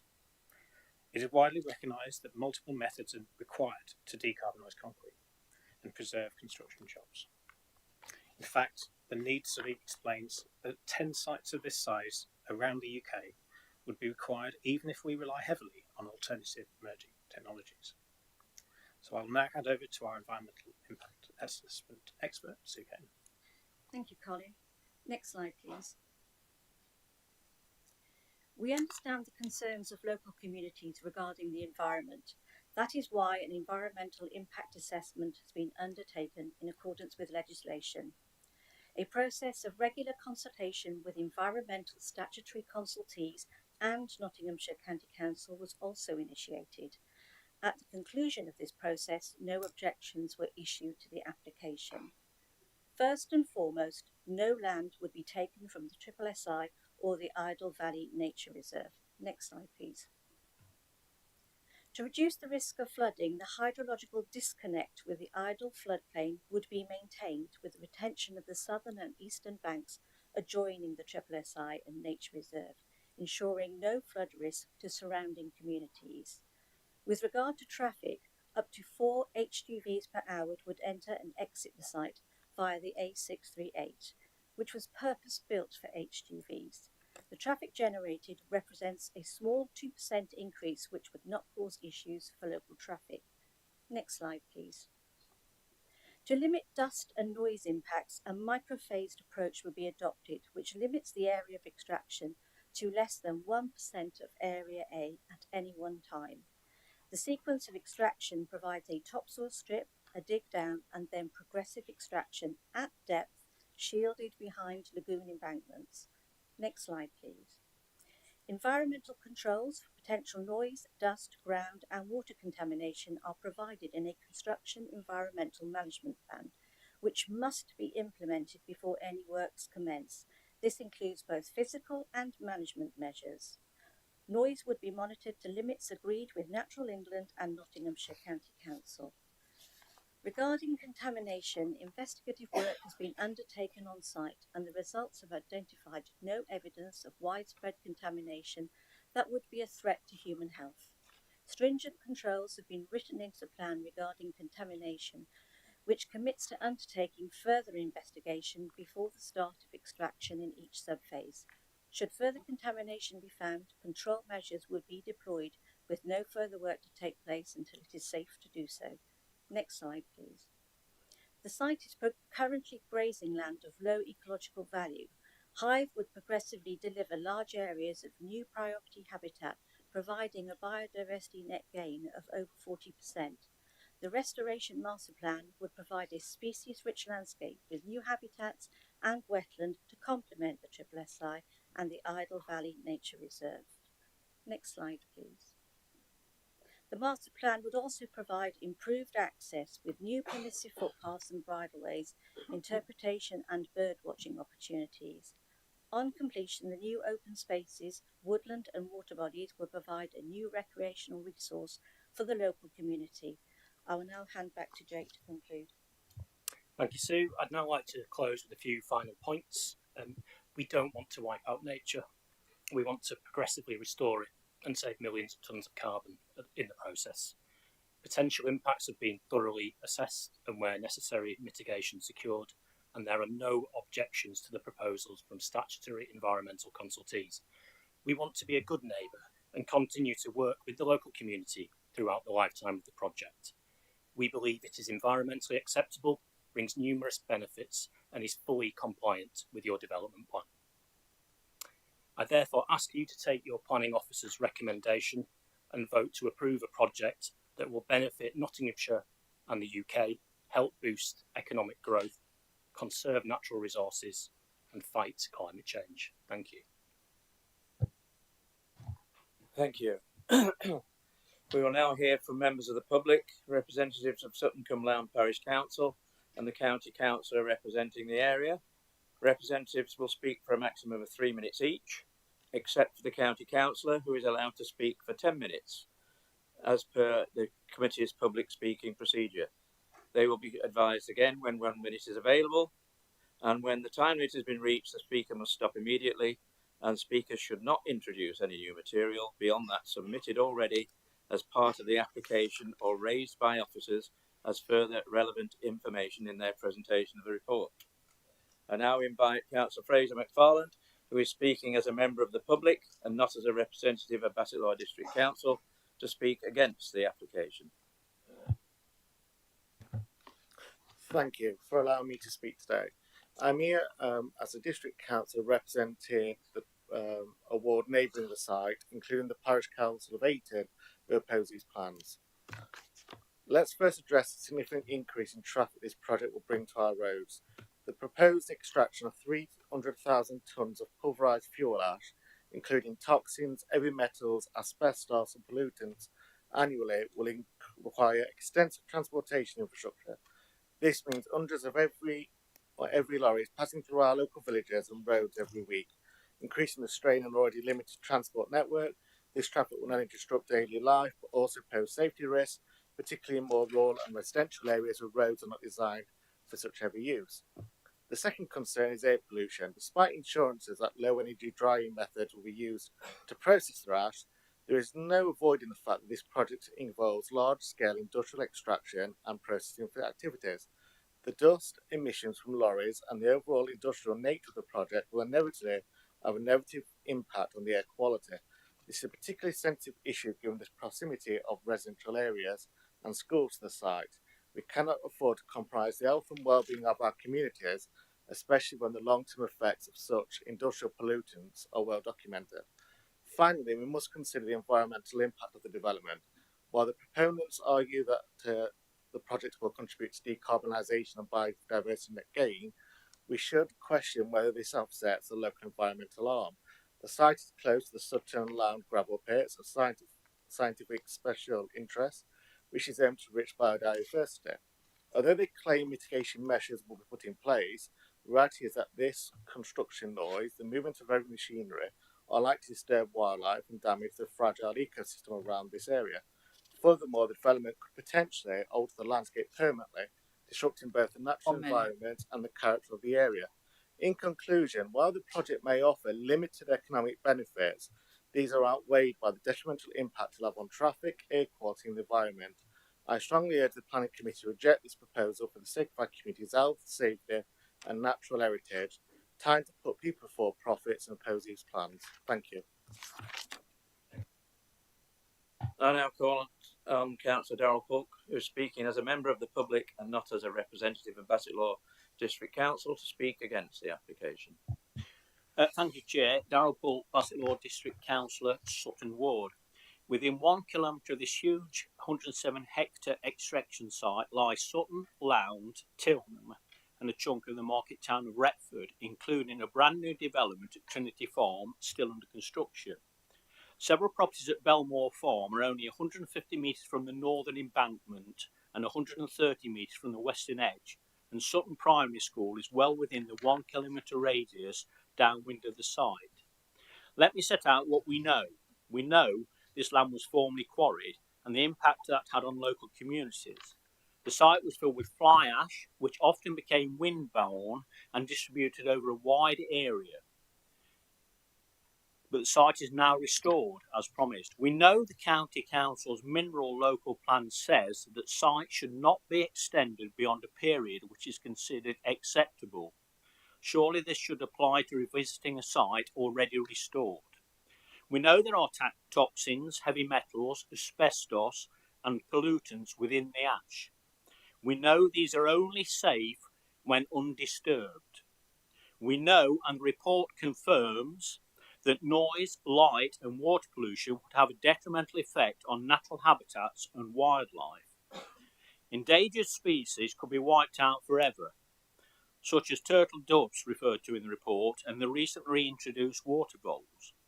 We know that part of the site is on a floodplain adjacent to the River Idle, and there is a real danger of contaminants leaching into the watercourse. And we know the site is immediately next to a triple SSI. We also know that self-monitoring, as proposed in the report, has been shown to be notoriously unreliable in other industries.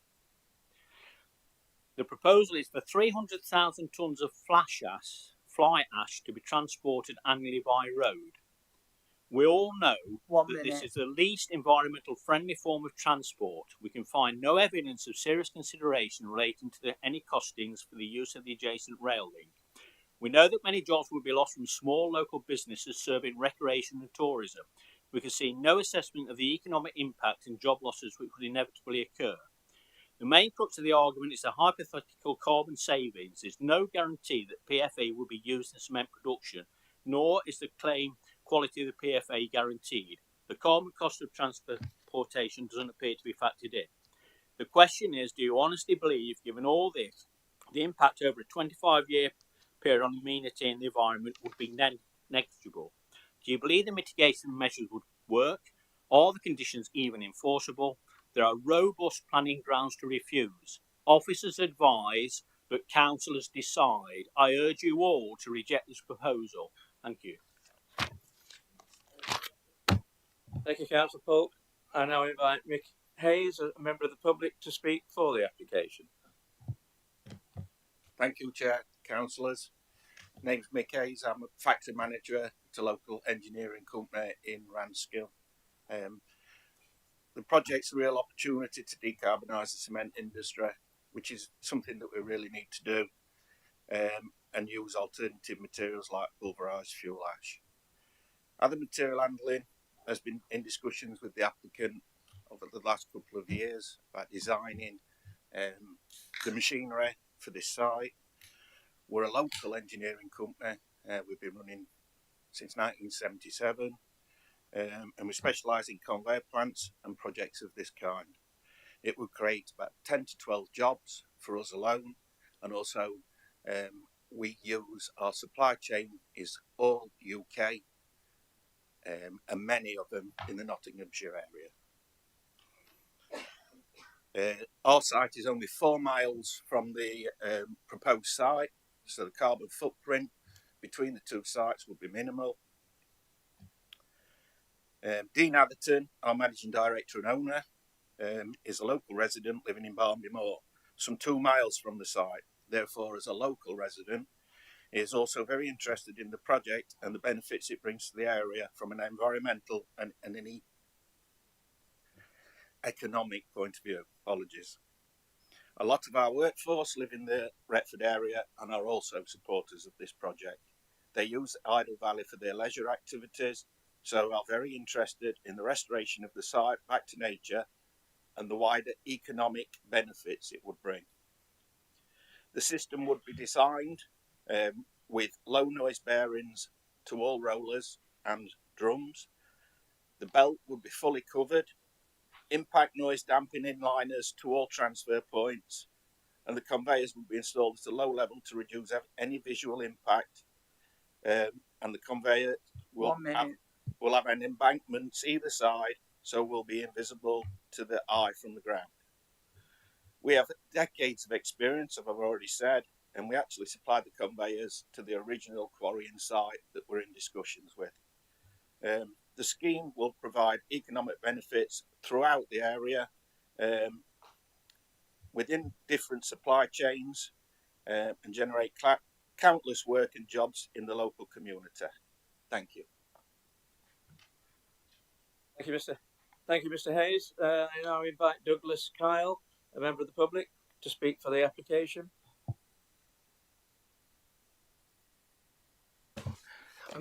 My name's Douglas Kyle. I'm a member of the public, and also I am the general manager of the Rotherham Sand and Gravel Company and Batch Mix, which is a local supplier of concrete and aggregates, and also a current user of fly ash, albeit from West Burton Power Station at the moment, but we would propose to use the ash from this source if it became available.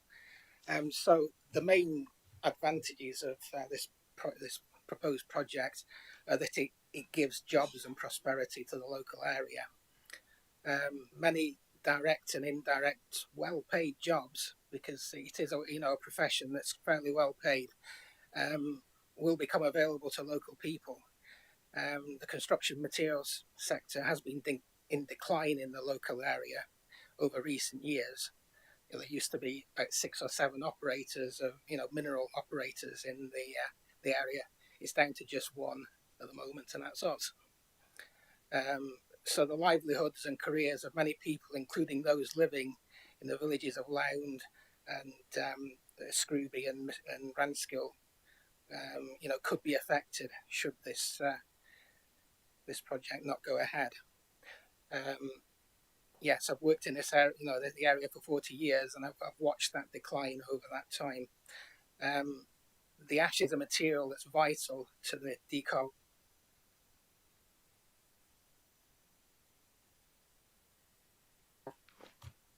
will revitalise the industry in the area that was lost when the plants at West Burton and Cotton Power Station were closed. Environmental importance of this project. The extraction area is adjacent to the Idle Valley Wetlands Nature Reserve, an area of national importance for wildlife conservation and biodiversity. It's a great asset for the wetland biodiversity, which is otherwise at the moment an agro-industrial landscape. Even during the extraction phase, if it's managed correctly, the land can contribute to biodiversity by encouraging plants that thrive on disturbed ground. It's likely that the dust and noise levels will be less than the current agro-industrial uses around the villages that currently exist, and this will be properly controlled under this proposal. The ash was originally stored at Lound with the intention that it would be used as a building material when it became economic to extract it. It was. Thank you. Can I now invite Tim Shudlam, a member of the public, to speak for the application? Thank you. I'm Tim Sholdham, a resident of the Retford area for 45 years. I do not stand to benefit financially or in any other way from this application. I've known of the fly ash lagoons at Lound for almost the entire time I've been in the area. The high-level lagoons in particular have always struck me as a totally incongruous landscape feature in the flatlands of the River Idle Valley. My career before retirement included having to secure vacant possession from occupiers of land for quarrying for sand and gravel extraction and hard rock quarrying, including limestone for the manufacture of cement. I've therefore witnessed firsthand the damage caused by hard rock quarrying for cement, including in high-value landscape areas such as the Peak District. I have been aware that there have been uses for fly ash from the power stations, but in the time of reliance on coal for electricity generation, the supply far exceeded demand, hence the storage of fly ash at Lound and other sites. I've always hoped that one day the ash would be in demand and that its storage would be shown to have been prudent and that the landscape could be returned to more natural contours with the added benefit of this material being in substitution for the permanent environmental damage caused by large-scale quarrying. I was therefore delighted to see this application submitted, particularly in view of the attention given to minimising the impact of the works by having only a small area of activity moving progressively through the fly ash reserves. I'm a user of the Idle Valley Nature Reserve and particularly enjoy it as I am familiar with its transition from productive farmland to raw sand and gravel workings and now to a wonderful facility for both wildlife and people. This application will not intrude on the Idle Valley, but in time will bring extensions to the paths and tracks that are of such benefit to the local community, whilst at the same time removing the adjacent incongruous landforms that constitute the fly ash storage lagoons. The intended development of the West Burton Power Station as the world's first nuclear fusion prototype power generation facility will bring huge local demand for concrete and cement, and there can hardly be a better circular economic activity than to utilise the fly ash byproduct from one coal-fired power station to provide a major construction material for the development of its neighbouring coal-fired power station into the prototype of the holy grail of safe, carbon-free, large-scale electricity generation. Not to approve this application would be a crime against virgin land that would be sacrificed to provide the alternative source of cement and concrete, as well as against the environment that would suffer from the energy use. I therefore thoroughly support the planning officer's recommendation that this application be approved. Thank you, Mr. Shudlam. I now call upon Councillor Rob Birth, a representative from Sutton-cum-Lound Parish Council, to speak against the application. PFA contains on average 50% of silica by weight. Respirable crystalline silica in PFA can lodge in the lungs and cause silicosis or scarring of the lungs. Chronic silicosis can occur after many years of mild overexposure to silica. There is also the risk of asbestos fines. You have our experts' report. The dust management plan states processing of PFA in the main processing site is considered to be negligible source of dust, largely ignored in the documentation and dismissed in the AERA. We think it's the likely epicenter of any breakout. It is the dry airborne ultrafine fractions contained in dry PFA that do the greatest damage to human health, and that material is present in abundance at the main processing site and experimental dryer. The dryer has yet to be proven anywhere on PFA at scale. Experimental it surely is. We get one module, and if it works, it might spawn another 7. If it doesn't work, what then? The dryer is paid for by IETF grant. On paper, in quotes, the low energy dryer enhances the environmental credentials of the project. In practice, we don't think it will cope safely with a wet, sticky, erosive PFA. Dryer performance given is seemingly based on pilot scale assessment and desk studies. We believe the exhaust stacks must be considered as significant potential emitters of PFA fines and noise in any risk assessment, and the applicant required to substantiate the emission data used in dismissive AERA and noise assessment. A breakout of PFA fines from the dryer to atmosphere would disperse fines downwind towards Sutton Village and our schools, driven by the predominant wind. Sutton was regularly smothered with the fine PFA dust when the ash ponds were originally laid down. No consideration is given in the officer's report of the risk from breakout emissions from the high-risk exhaust stacks or malfunctions on the dryer. The applicant tells us that the noise generated from the stacks, themselves a late proposal, will be similar to that from the previous whimsical internal venting arrangement. That is simply not acceptable. The committee must press for justification of the applicant's statement.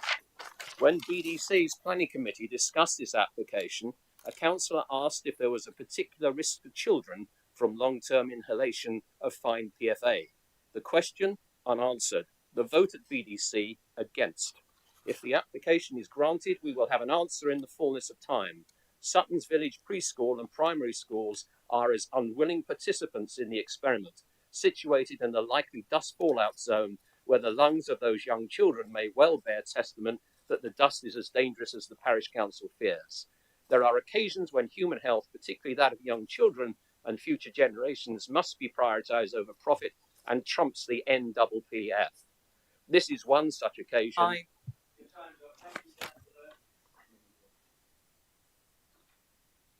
I now invite Councillor Tracy Taylor, the Nottinghamshire County Councillor who represents the local area, to speak on the application. Thank you, Chairman. Morning, colleagues. You've already heard presentations and comments both sides of the debate. I don't claim to be an expert on the technical matters, but I do understand the needs of my residents, and I understand the polarising and deeply held beliefs on both sides that can damage communities that are faced with applications like this one. For the villages of Sutton and Lound and the neighbouring communities along the A638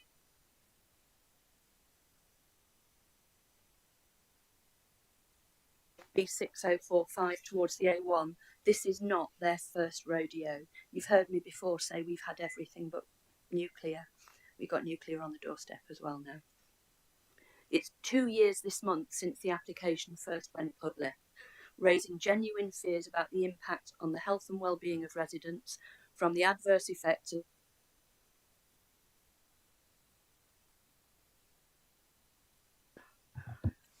from the process itself, including disturbing any contaminants present, and from the additional traffic movements, as well as the wider impacts on wildlife and the environment. There are acknowledged facts. PFA is a secondary resource for the construction industry.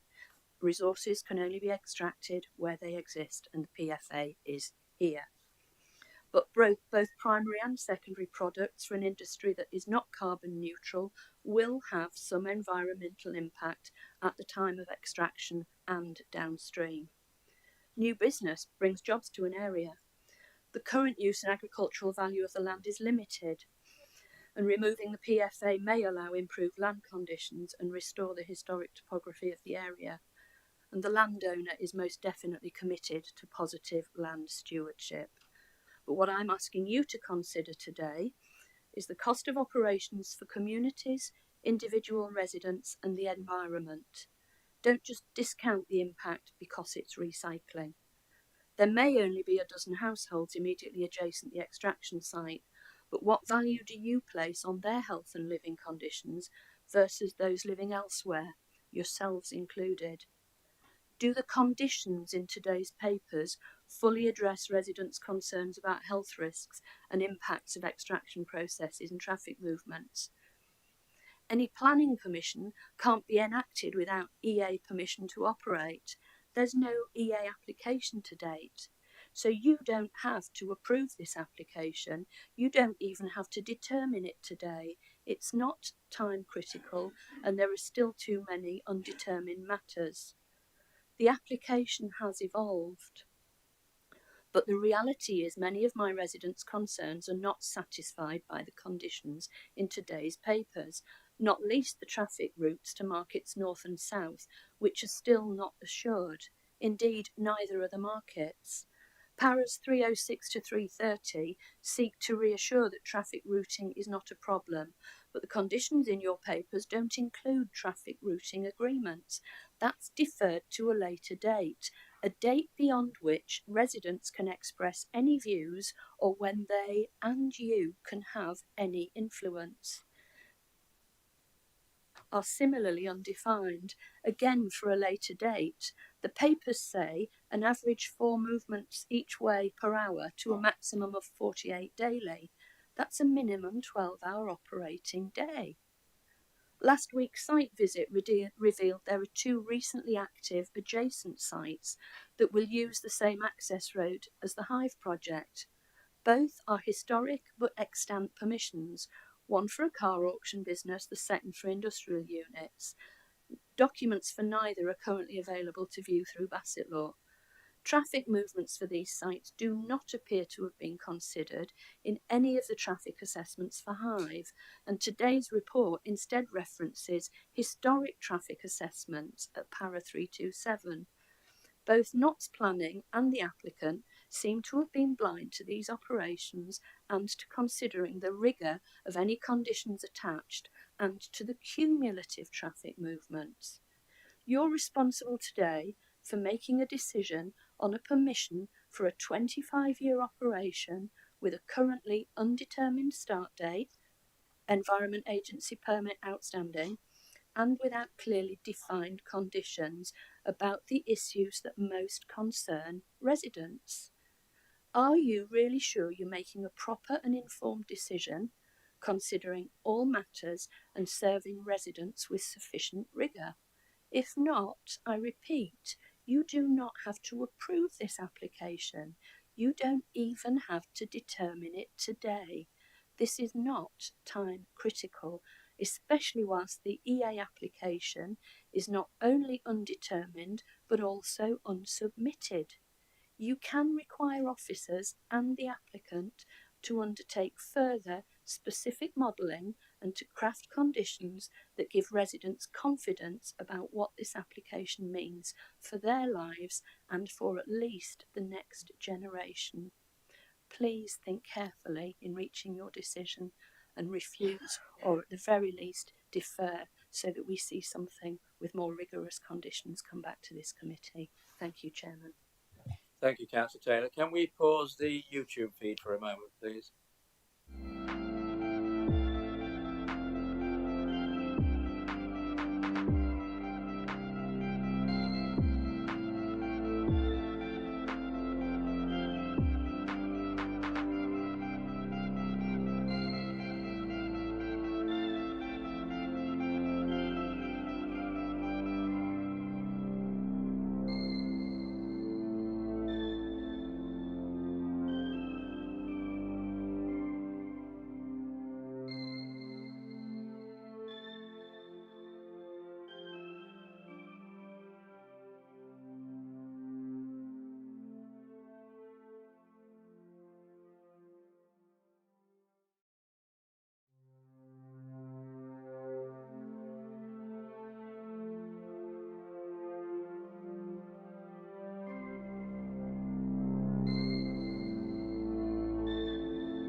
quickly, can I ask that we start the YouTube feed again?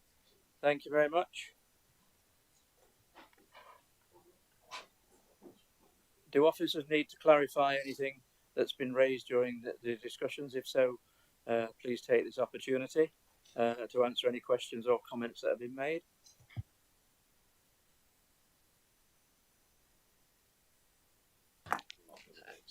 Thank you very much. I mean, there obviously was a number of points made there, which I'm happy to go back to any of them if we need to explore them further. A few themes I think came through. One of them was monitoring. It's probably worth mentioning that we would, as a county council, have a monitoring role here, should permission be granted.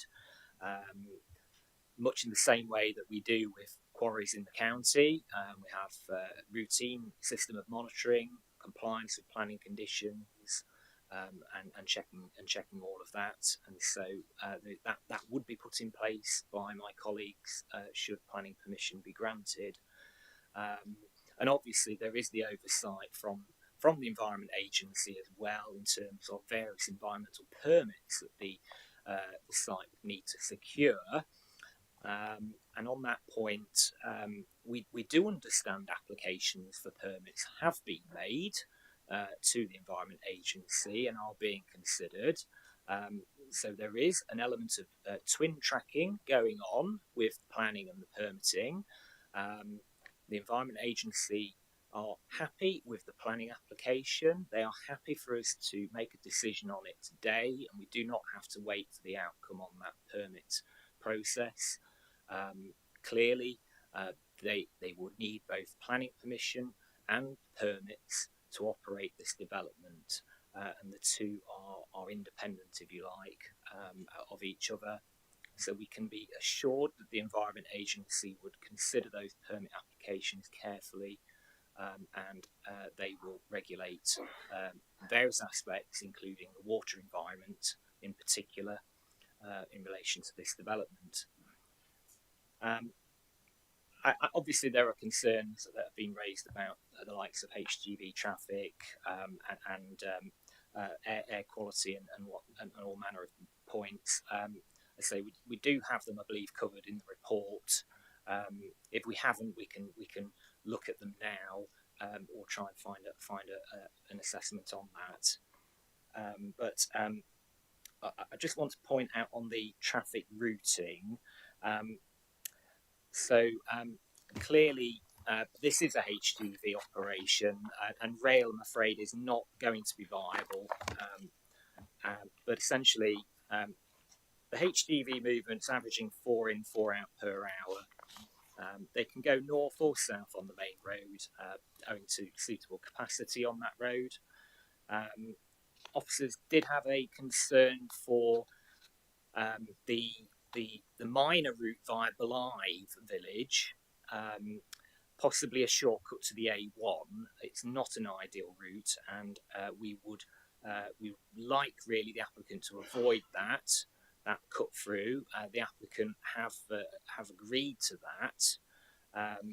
So in terms of controlling routing, our recommended condition 16 would require the submission of a traffic management plan and a routing strategy to be submitted for our approval, for our consideration and approval. Potentially within that, we could build in a clarification that we would expect that routing strategy to ensure HGVs avoid that route through Blythe village. That's what we'd be looking for in the submission of that routing strategy. And that would limit the HGVs through Blythe village. Clearly that does not remove traffic from other villages on that road, but in light of there being no highway objection and no adverse noise impact from that traffic, there is no grounds for refusal in my mind on traffic grounds or transport grounds. So we could suggest condition 16 referring, say, again, to avoiding Blythe village, if that would help members. On the air quality, very briefly, there were concerns about the processing plant and emissions from that. So that has been all assessed in the environmental impact assessment and an air quality assessment in terms of impacts to both human health and to ecology. And those impacts are all less than significant. They're all well within the acceptable thresholds. The processing plant should be the cleanest part, really, of this development. It includes a very enclosed system to minimise all emissions. The plant includes filtration on all of the drying units, for example. So we'd expect very good control of emissions at the processing plant. And again, the Environment Agency, I believe, would have a role there as well in terms of emissions to the air. Something else on that.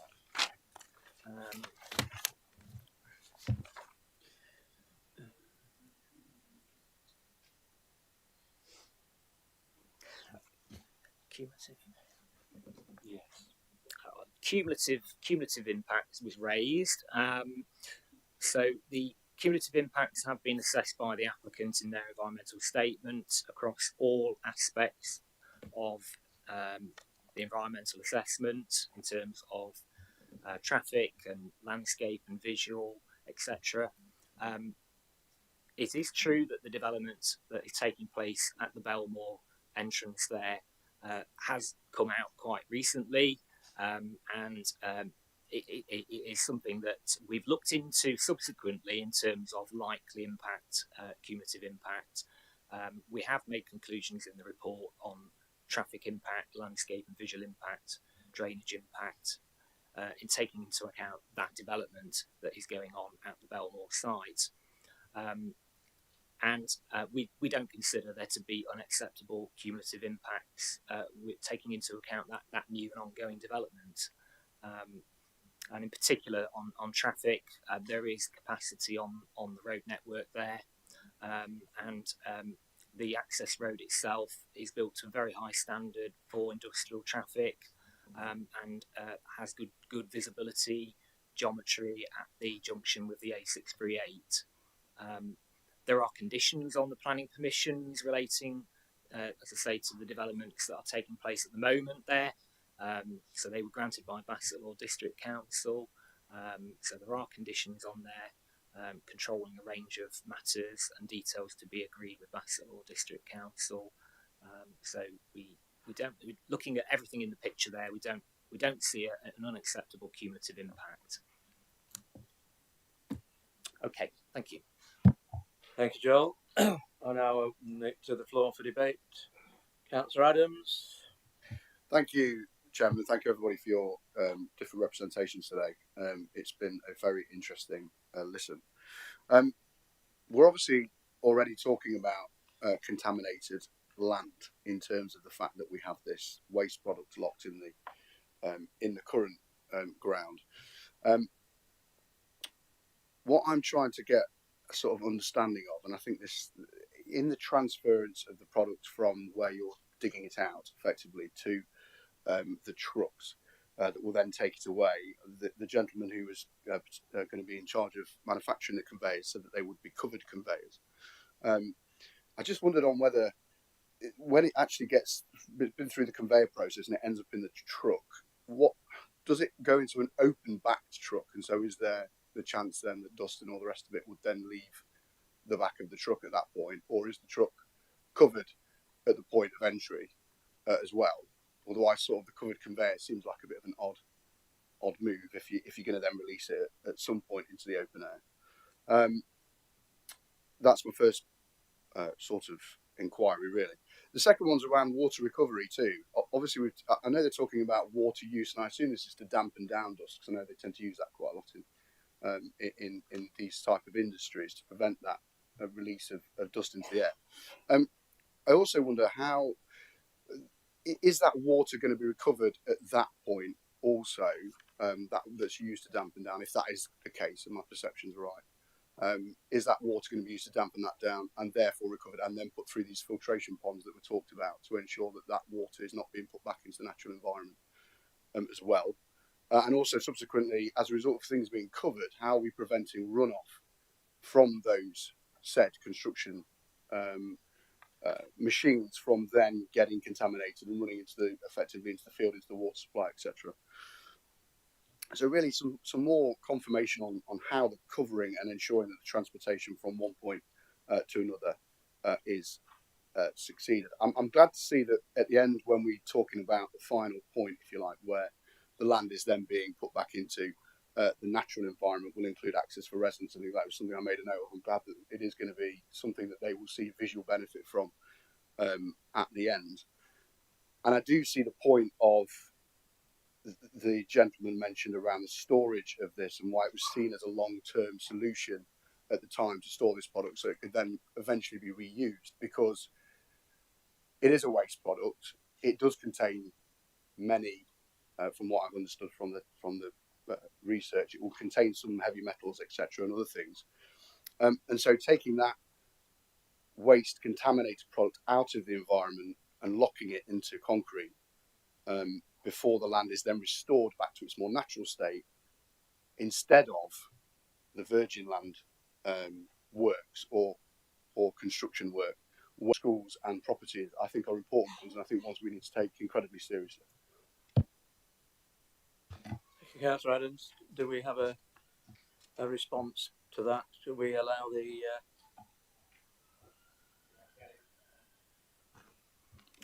Yeah, thank you very much for those points. So dust management is obviously an important point, and I would highlight that the applicant has provided us with, if you like, almost the final dust management plan as part of the planning application. It's a very detailed, I think, 40-page document. A variety of measures to manage dust are in that document. So very often that's the type of detail that would be subject to a planning condition, but in fact the applicant has helpfully provided us with that upfront now for us to look at, it is a detailed dust management plan. In terms of vehicles, so I mean the conveyor system would be an enclosed system. Initially, there may be a need to haul that material at the optimisation stage to the processing plant. I'm not clear whether that would entail sheeted vehicles. We could check that, but ultimately the dust management plan would need to cover that issue. But once the PFA has gone through the processing plant, the final vehicle movements leaving to take that material away, they would be one of two types of vehicles. They would be a tanker type vehicle, a powder tanker, or they would be a tipper, and that would be a sheeted tipper. And we've got that as a recommended condition 22. Thank you. So there would be a requirement that the final vehicles are taking the PFA away in an enclosed vehicle of some, either the tanker or a sheeted tipper vehicle. In terms of the water runoff, the proposal includes what we call micro-phasing. So the applicant have proposed this approach to limit the land take at any one time to around a hectare or under a hectare. So there will be an area of stripped PFA at that point. There will be an extraction void where the PFA is excavated before it is then placed onto the conveyor system for transportation to the processing plant.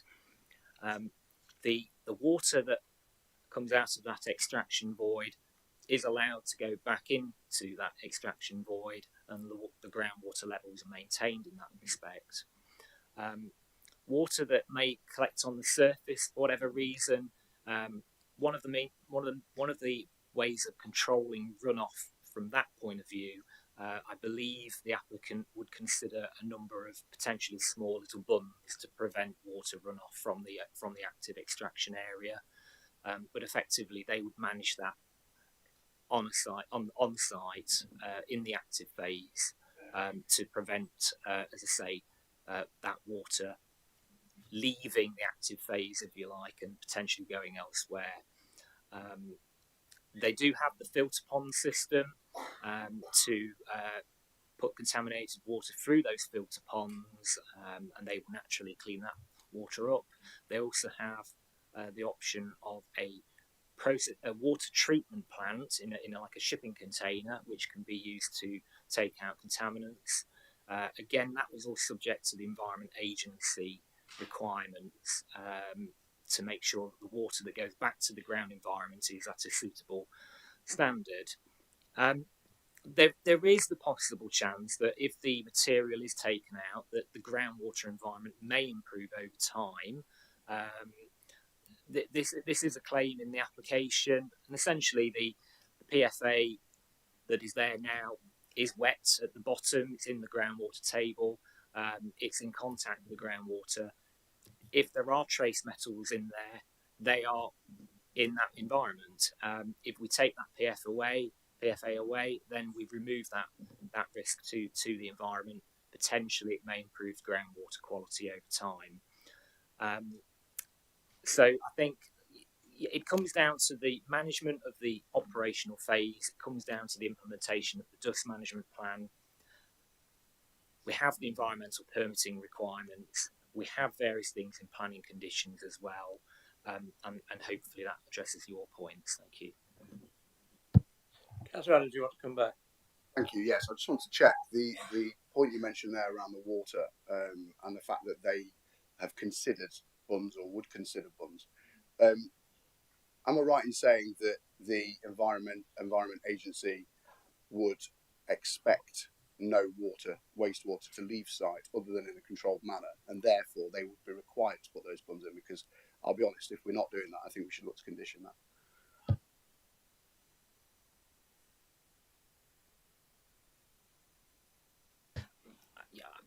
In general, my understanding is that contact water, if you like, that the water that is in contact with the PFA would be handled through the permitting requirements. This is a detail that I can look into further, or alternatively, with the chair's permission, I could ask the applicant to potentially see if they could help us on that today.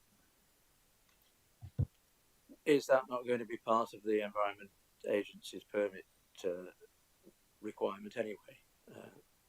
That is my understanding with other applications, that such conditions were always attached to environmental permits to make sure that there was no runoff.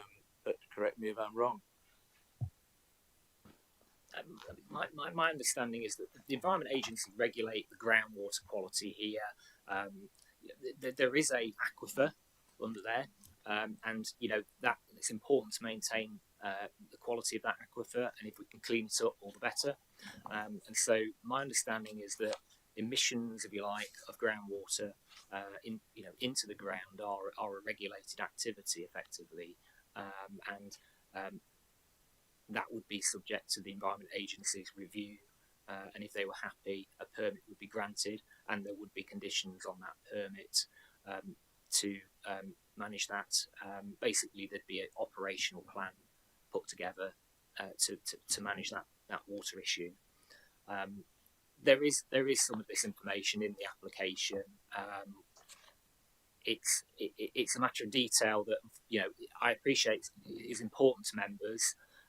We can try and look into that further if need be, but in conclusion, the environmental impact assessment does not flag a concern from a planning point of view or environmental point of view on this issue, subject to mitigation, and the Environment Agency are very clear and not objecting to this application. They've looked at it very, very thoroughly, I understand. So we can take note of their no objection. Thank you.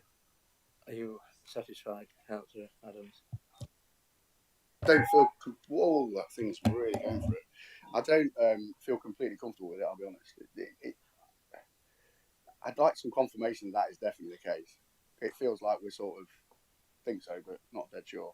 I'd like that to be concrete, pardon the connected construction material, but I'd like ideally that to be nailed in for me. Yeah, just for the point of clarification, could I ask the applicant just to confirm that those mitigation measures will be taken, and in my understanding, will form of the environmental permit anyway, but just to clarify it for Councillor Adams. That is correct, yes. Put simply, water that has come into contact with PFA, we can't discharge it, put it back into the natural environment unless it has been suitably treated, i.e. PFA, any contaminants removed to a suitable level to be agreed with the Environment Agency. Can't do it, it's illegal. Just finally then, Chair, sorry, just to confirm that, so once the settling ponds, as it were, we were talking about, I believe they are settling ponds, aren't they? Heavy metals drop to the ground and water, all sinks to the bottom. How do they, at that point, once that's happened, and as we go on through this project, how do we ensure that those metals are then subsequently extracted and not left in the natural environment after the settling ponds have been ceased for use? So the settling ponds are not connected to the to groundwater. They'll be sealed, and before they release the cleaned water to the environment, as I said, it will be cleaned to an acceptable standard. Once we've finished on the site, the remaining PFA in those settlement ponds will be extracted, and we will sell it. Its product, and then those ponds will be restored. Thank you, Councillor Adams. Councillor Owen. Yeah, thank you, Chairman. I find this a somewhat bizarre situation. We've had years of dumping this material at that particular location. The site is then restored, and the general public have got used to enjoying it as a recreational amenity. And now, all of a sudden, we want to dig it all up again and go back to square one. I don't think I've ever come across a situation quite like that. And I have a considerable number of concerns, as do it appears the local communities that are based up there. I always look in reports, which I do read, and really don't need them read out to me during the course of a planning meeting. I look at the consultations, and I notice that virtually every response to the consultation has been in the negative. And you start off with Bassett Law District Council, though judging from some of the things that Bassett Law District Council have given approval for in the area, which have clearly had a detrimental effect, I do think that is perhaps somewhat hypocritical and perhaps politically expedient for them to do that. But I'll park that one as far as Bassett Law is concerned, because the people that really count, the parish council and the parish councillors, they are objecting. And I was very grateful to hear what parish councillors had to say, because they exposed some of the flaws in this application quite dramatically. Lound Parish Council objects. Sutton Lound Parish Council objects. Hayton Parish Council objects. Torworth Parish Council objects. Ranskill Parish Council objects, all with very cogent reasons as to why we should not approve this application. We also get on page 71 the response of the Nottinghamshire Wildlife Trust. Now, I always do make the point that the Nottinghamshire Wildlife Trust object to every application that comes before us, and indeed district councils as well. But on this occasion, they've produced a 25-page reason for objection, and putting it in a nutshell, unacceptable impacts on wildlife and visitors and insufficient restoration plans. So we have the objections there. But what particularly concerns me, and it's been touched on before, is what we're told on page 72, dust air quality. The revised working method could reduce dust emissions. but there is still a requirement to stockpile in the open air, which would lead to dust emissions. There is a proposal to use cementatious, that's a word I've not come across before, so you live and learn, cementatious bonding agent to seal stockpiles if necessary, but it's unclear how effective this would be. It's unclear how effective this would be. Now, one advantage of being old like me and you've been around a lot is that you come across all sorts of incidents. And I had an incident in my county division some years ago where stuff was being stockpiled via an old planning approval of material from the local power station. And it was a pile of white powder. And I was told that that was being managed appropriately up to the Environment Agency standards and the local environmental health people. But it didn't stop dust settling in the houses of all the houses around. And that didn't cease until that pile of stuff was removed from the site. So forgive me if I have grave concerns about dust. And when you say could reduce, but it's unclear, really, I think this is a matter of some concern.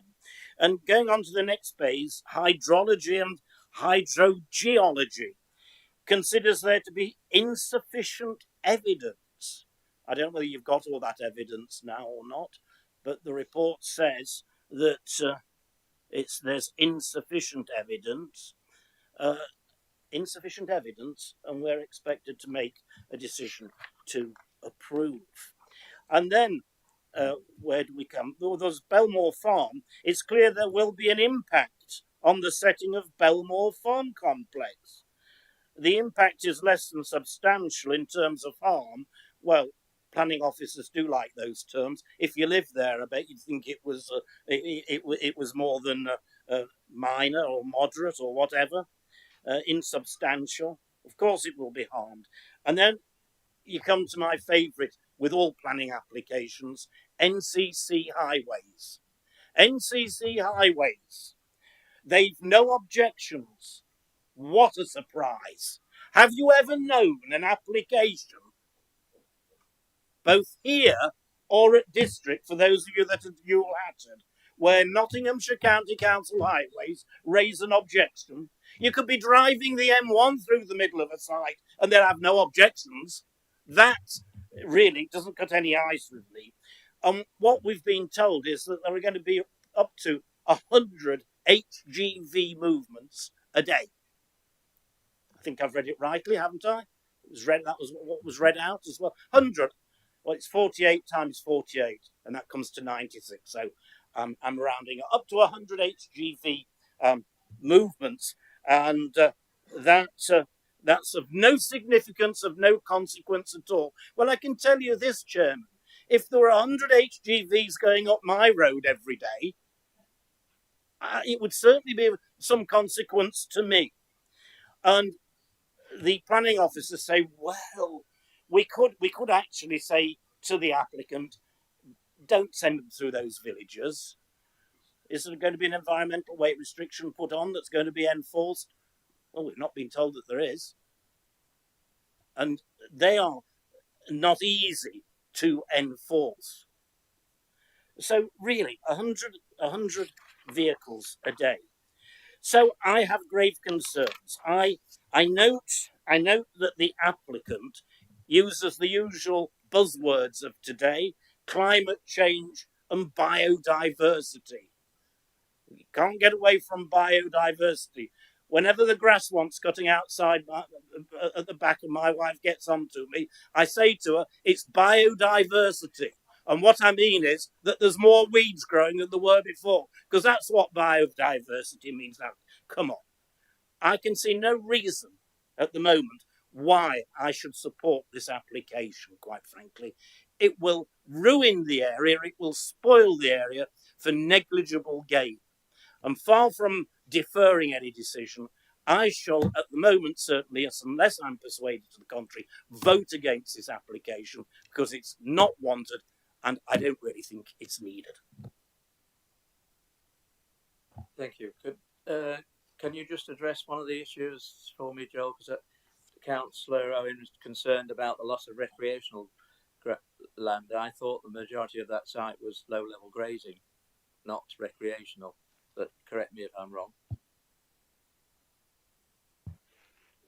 Yes, the site is private land, effectively farmland. The two exceptions are footpath one, public footpath one, going through the what we call the central valley through the middle of the site, where the conveyor line would cross, and public footpath two, which crosses the site entrance at the industrial area.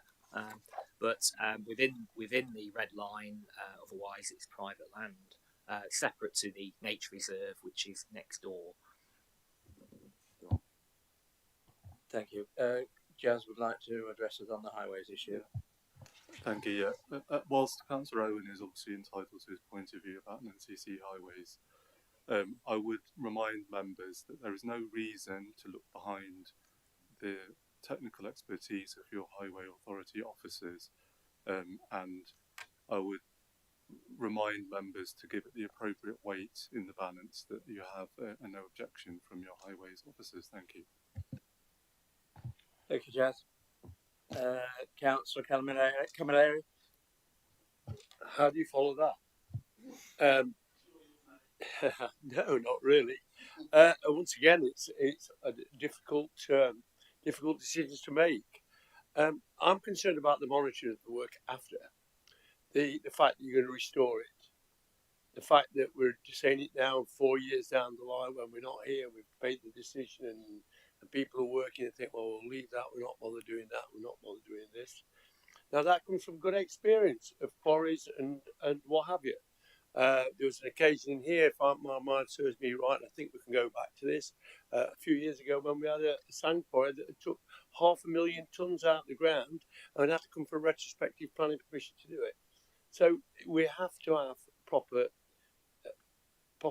monitoring of it. Just to get, I'm not as eloquent as Philip, but I'm going to talk about the people who live there. This site has been a quarry, so they went through all the trouble with the quarry because quarries cause a lot of damage, a lot of environment, and lorries coming, going, all that, the industrial part of the quarry. Then the waste from the power station, that must have been a big thing for them to go through. And then it all gets restored. And I went round the other day and I thought how nice it looked. I don't know the difference between low level ground and high level ground, just like a green pasture land with all sheep on it. I thought how nice it looked. And I'm a bit like Philip, I'm not sure, and I can't say that I'm an environmentalist at all. But looking at that site, I think we've restored it once, so we're going to have to dig it out again and restore it again.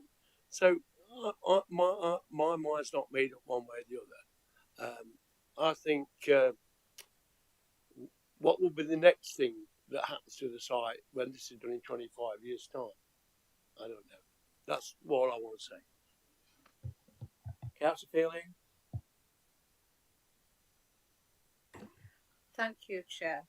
For clarity, I am a member of Bassett Law Planning Committee, but I did not take any part of the decision that they came to. I declared an interest and walked out the room. So that is for clarity. I do have concerns. Certainly, where the farm complex is, you've got fishing lakes there that are widely used by anglers coming there. You've also got other businesses that are to do with the Belmore Farm complex. You've got, believe it or not, alpacas there.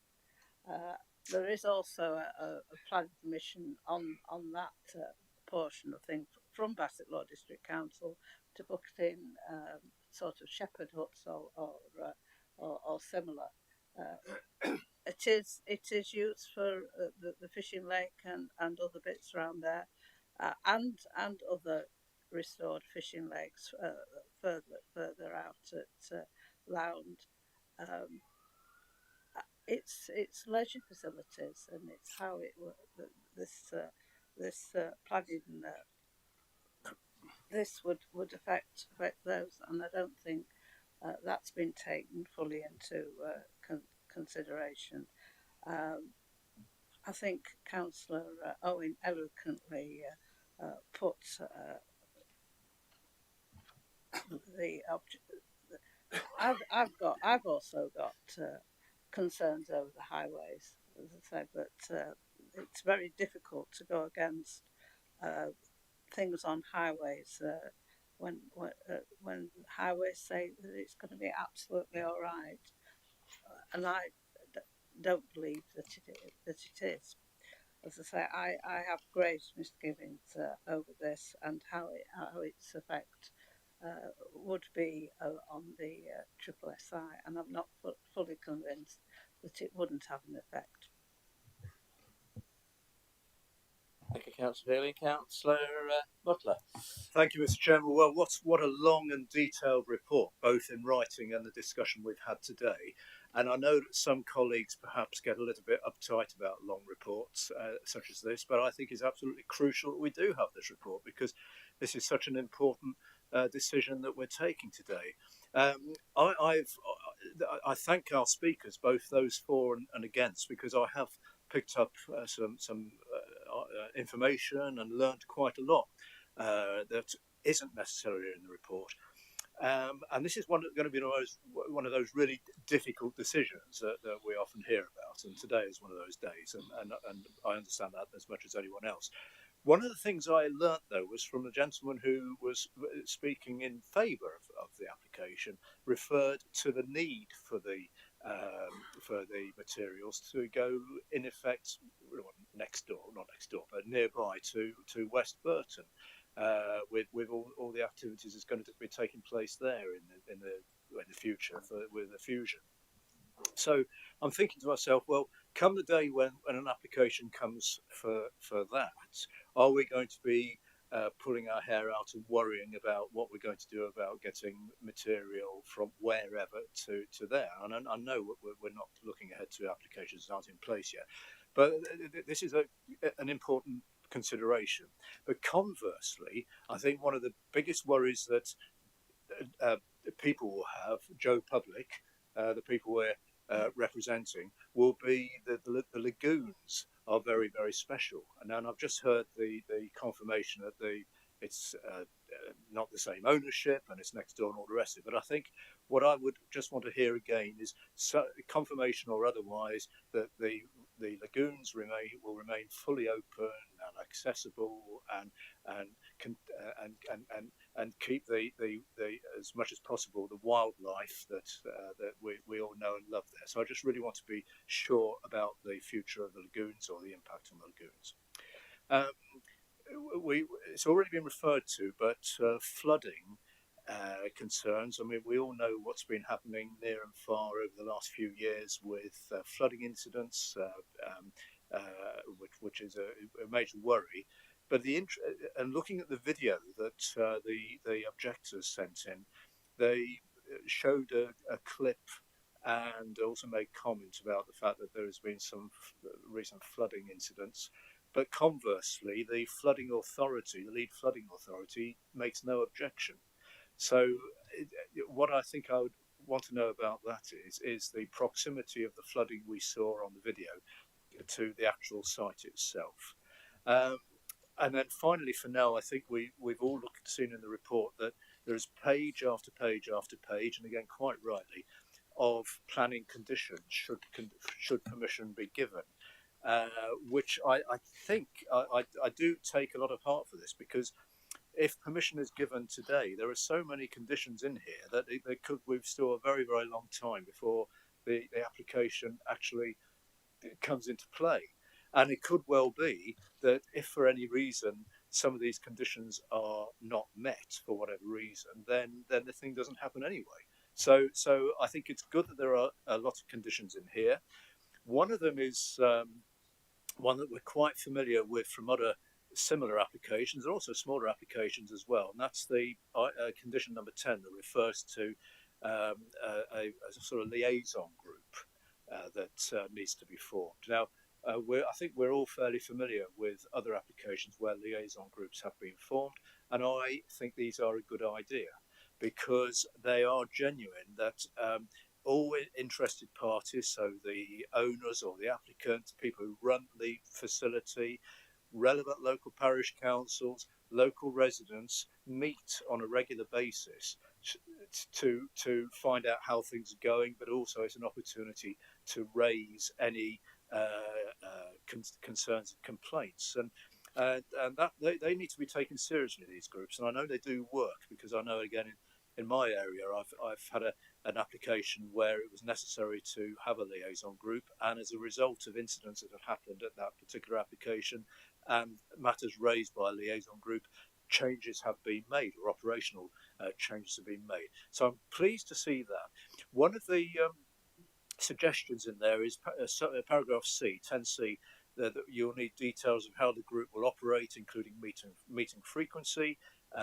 That's good. So again, until these are agreed, then the application doesn't go ahead. But could I make a suggestion that if permission is given and if this condition is in there, I suggest that the frequency of the meeting should be at least twice a year, to ensure that seasonal changes that may have an impact on the operations are taken into account.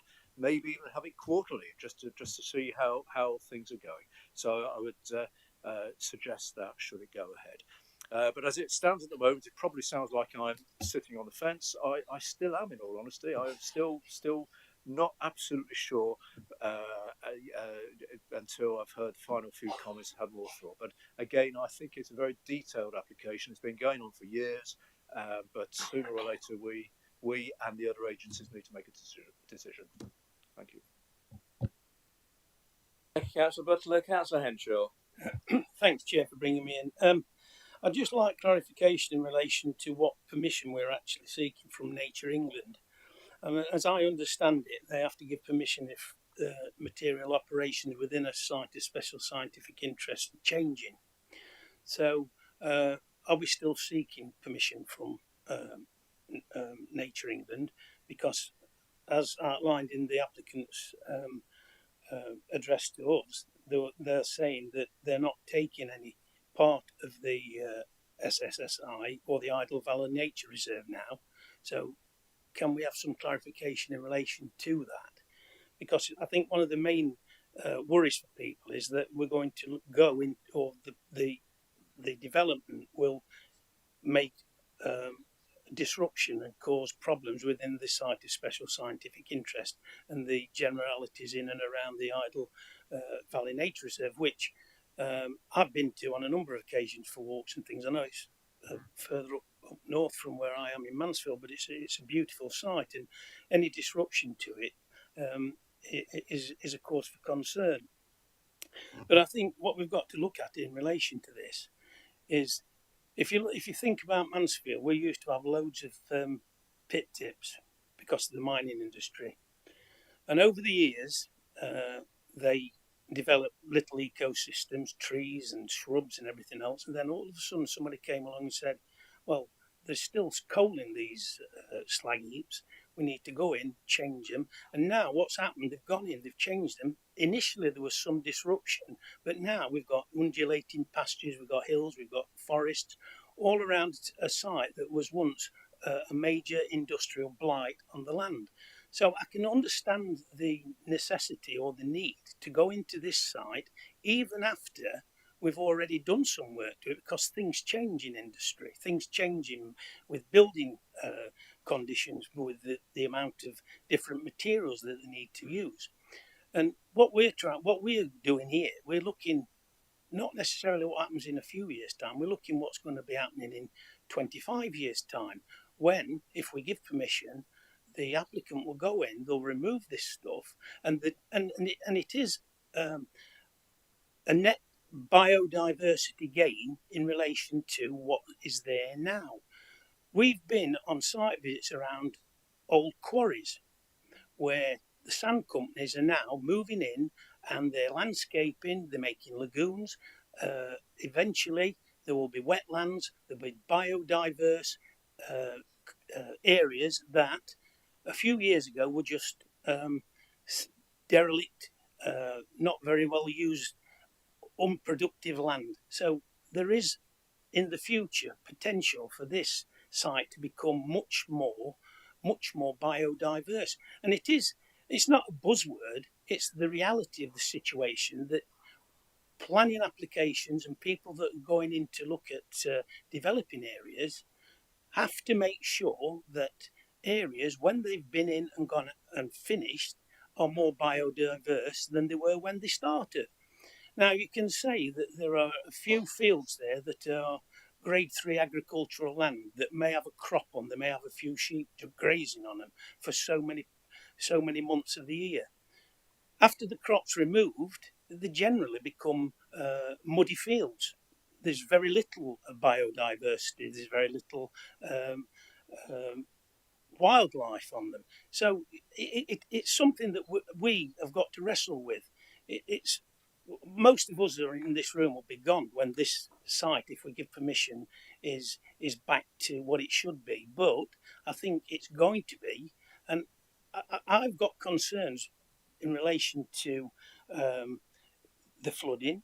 I think the applicants covered that. In relation to the air pollution, what assurances can we have that a full assessment has been made in relation to emissions from the site? They mentioned the silica, the asbestos, the exhaust emissions, which are we've got to make sure that they're monitored. We've got to make sure that the emissions are reduced to a safe level.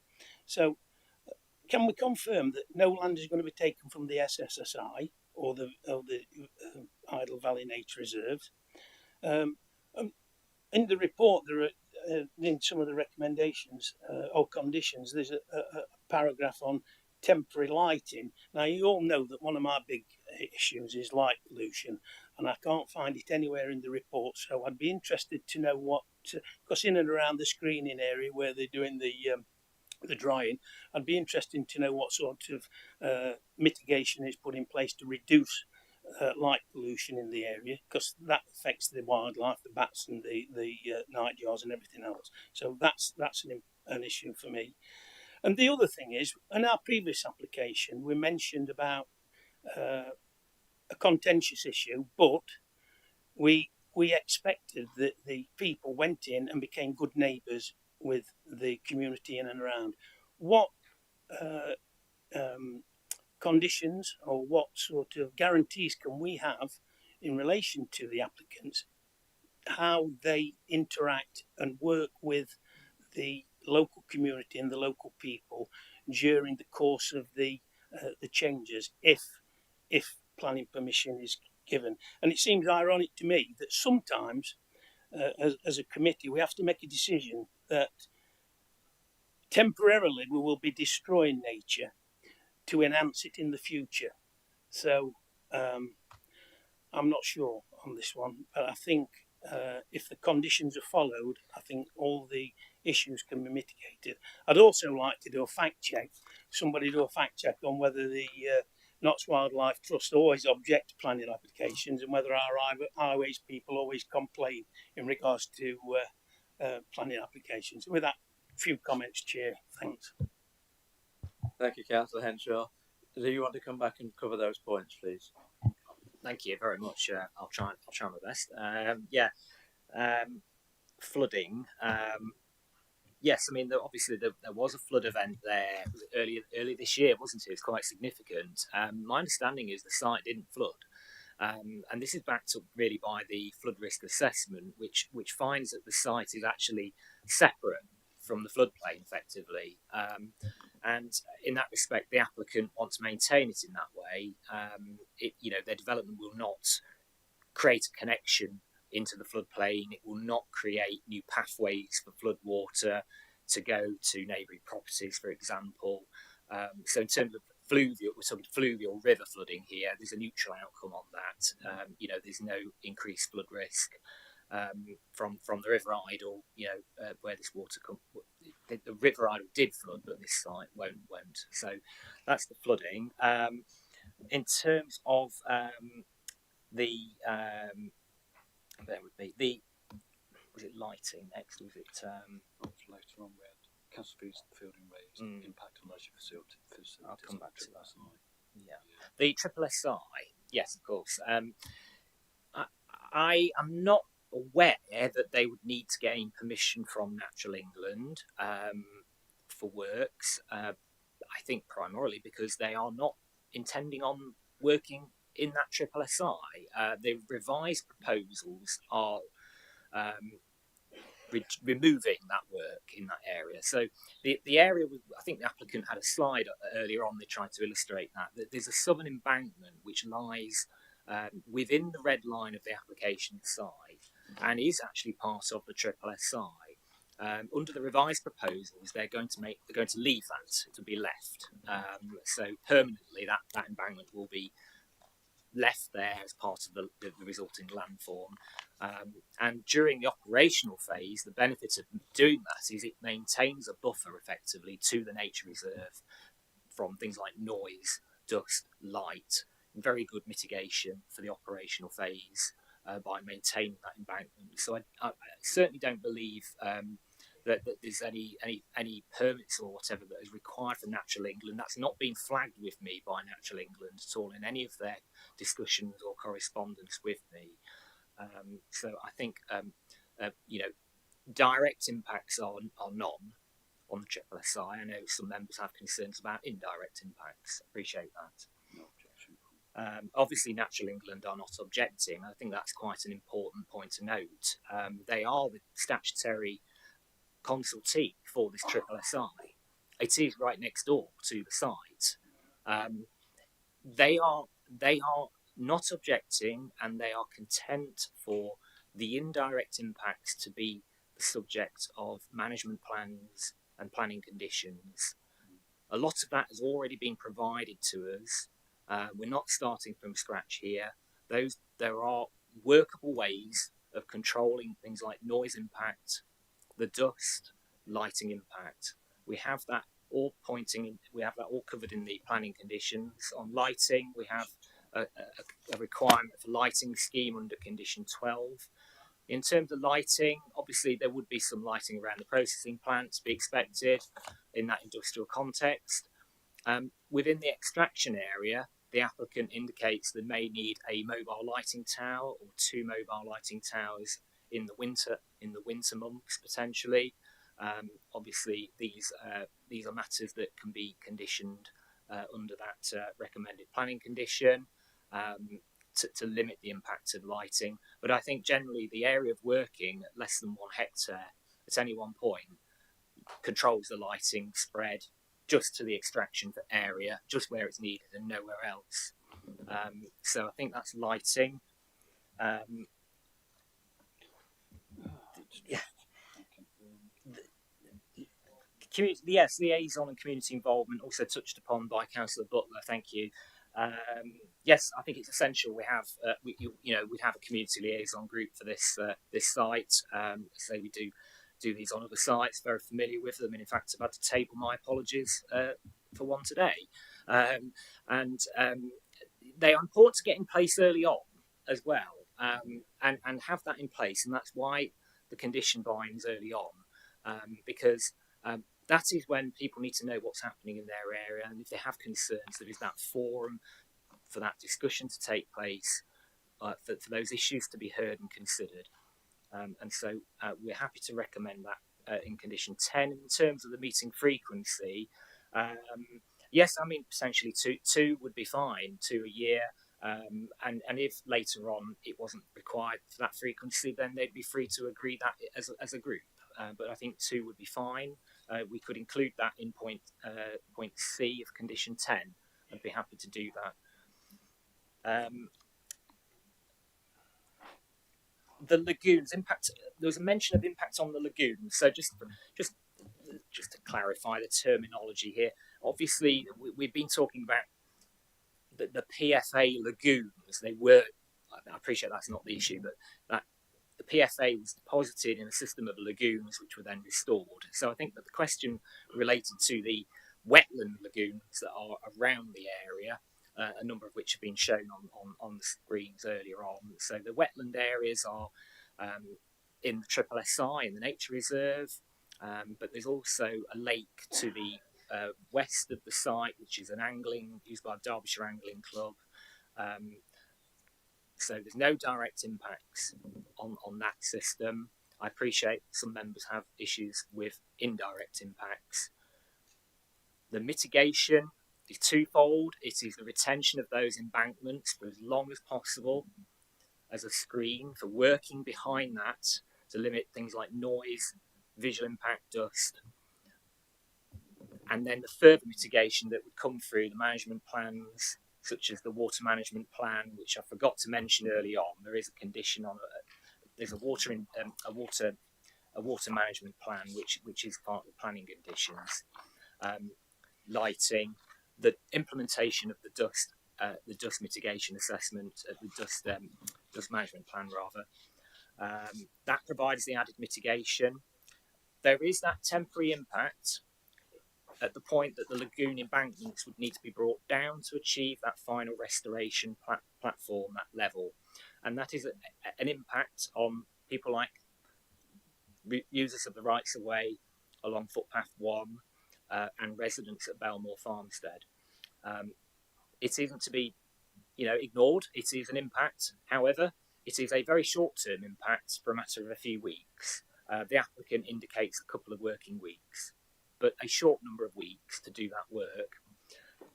And members need to consider that issue, and they need to balance the short-term impacts against longer-term impacts here, positive, negative, and that is where the decision will come out.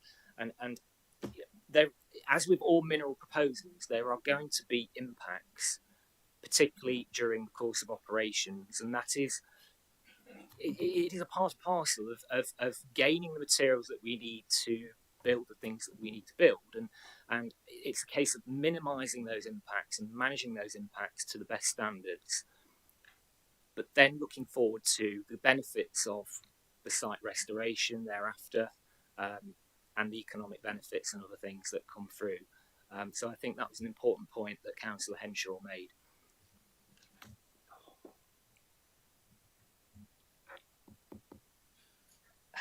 If there's anything else that can help with, I've tried to address the last few points there. Thank you.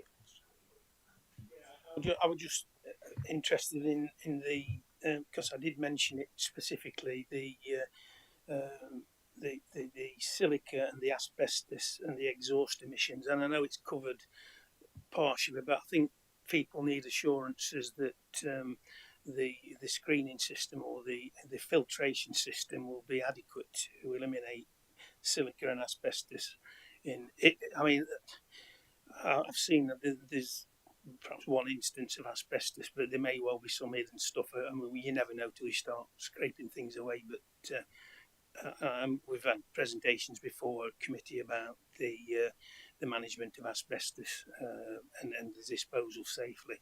So, but it's just the emissions from the chimneys I'd like the assurance of.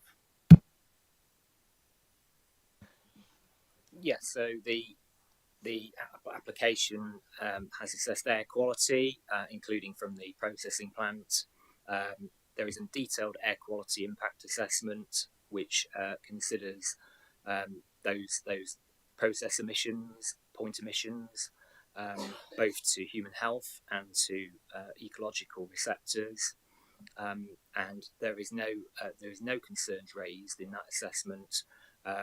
There are no exceedances of the thresholds, if you like, and no significant impact to health or the environment. And again, the Environment Agency, I believe, would regulate that matter, or it would certainly be permitted anyway, in terms of air emissions from that plant. So just to reiterate, the drying lines, these include filtration systems in them to filter out particulates. Again, also the combined heat and power plant. It is, it's a modern piece of kit that will prevent exceedances of pollutants from being emitted. Again, a regulated emission, We don't have concerns on air emissions, and in that respect, and the Environment Agency would be, I believe, regulating that. And in terms of the nature of the PFA, yes, there was a sample of asbestos found in the site investigation. We don't believe that is any impediment to the development taking place. There's no indication that there's mass disposal of asbestos here. Asbestos turns up in lots of locations. Such it was used so extensively, it turns up all over the place. And as a society, we've found ways to deal with that safely and dispose of that safely. The applicant, given that careful thought as well, they have a strategy to deal with that. There is the requirement in planning conditions, thank you, 34, to do further phase-by-phase investigation. So it's not the investigation they've done now is only the beginning, if you like, and they will do further phase-by-phase investigation of what's there as they go along. They will have what they call a discovery strategy to be aware to look out for things that shouldn't be there and how to handle that and deal with that appropriately. And obviously, asbestos can only be disposed of in a regulated manner to a regulated disposal site, which isn't this, obviously.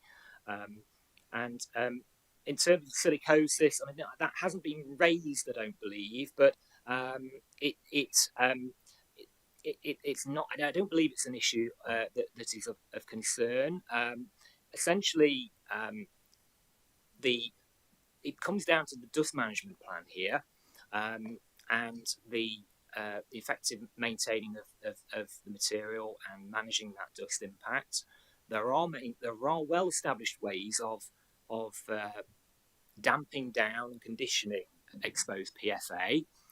We can see that today if we were to go to Ratcliffe-on-Soar or West Burton. Effectively, there is a way of creating a crust over the top of the active exposed PFA to prevent windborne dust arising. And so there is that, and there's the deployment of water bowsers that can be used if need be. It's all in the dust management plan, and so we believe the dust is capable of being controlled, and is not an impediment to the grant of planning permission. Again, our advisors in VIA on geo-environmental matters have looked at both the ground issues in terms of the materials there, the testing that's been done, and also the effectiveness of the dust management proposals. And they're content to recommend approval subject to planning conditions. Likewise, the Environment Agency. So I take comfort in that view. Thank you. Thank you, Joel. Councillor Wheeler. Thank you, Chairman. I thought I'd say Mr. right at the end because I think we're probably almost getting to the point where we're pulling together this debate. Firstly, I'd like to actually acknowledge the standard of reports, discussion and debate. Huge amount of work's gone by the officers. There's massive amount of work, also by the applicant as well. But as always, I reserve my praise, if that's the right word to use, for the people whose this is not their jobs. They come along and do a great piece of work. The local councillors and the county council sitting there as well. So a huge thank you to all of them for their contribution to the discussion and the debate today. Councillor Adamson behind me raised the issue, which again just touched on Joe about dust, and that still worries me a lot because it's going to be this period of when we talked about earlier on, and in closing it and what happens between those two phases, there's going to be exposure. There's any doubt about it, in my opinion. What worries me is, again, you saw during the discussions, I think we've had this before, gone back to the applicant to seek clarification on a couple of matters, which is just fine. I don't think we're quite there yet in the report. That's what concerns me, if I'm absolutely honest, because various times, Joel, and this is no disrespect to you, mate, I think you've done a brilliant job in your presentation and answering all the questions that have been thrown at you this afternoon. You have raised concern, as far as I'm aware, we think in other words, the language is a little bit nebulous at times. That isn't a criticism of you, it's because it's such a very detailed application. I don't think we're actually there yet. I know that Jim's never going to agree with what I'm going to ask, but I'll ask it anyway because he knows I'm going to. I actually don't think this report is ready yet. That's a personal view. Now, it needs more work done on it. I understand completely long-term gain, and Councillor Henshaw's mentioned this very eloquently, as he always does. But there's going to be a lot of short-term grief from residents who are used to this amenity, this wonderful amenity they've got now. And that's going to be, as it was before, ripped up and start all over again. It is difficult. This is why I actually don't think we're there yet. With all the information various councillors here have asked for, we haven't got from the report. Again, that's once not criticism, because it's the discussions evolved today. Now, had not been a discussion today, we would actually know with any degree certainly what the missing information is. So what I actually do think, and I'm coming back to this again, I know you're not going to agree with this, that we should actually come back to support, even though Councillor Buckler said it took a long time to get there.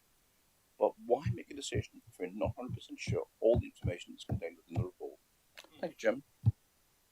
Thank you, Councillor Wheeler. Jaspreet wants to address a couple of issues to the committee before we proceed. Yeah.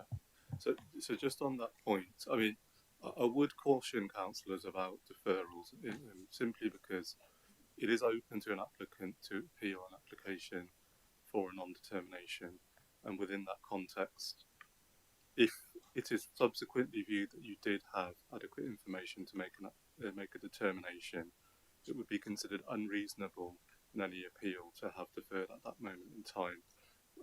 And given the level of technical expertise that an application like this requires, I would warn members that an appeal in relation to this type of matter is likely to be very, very expensive, simply because of the range of technical matters that would need to be covered in any appeal. So I would caution members about deferrals. Obviously, it's for members to determine if you feel like you don't have enough information.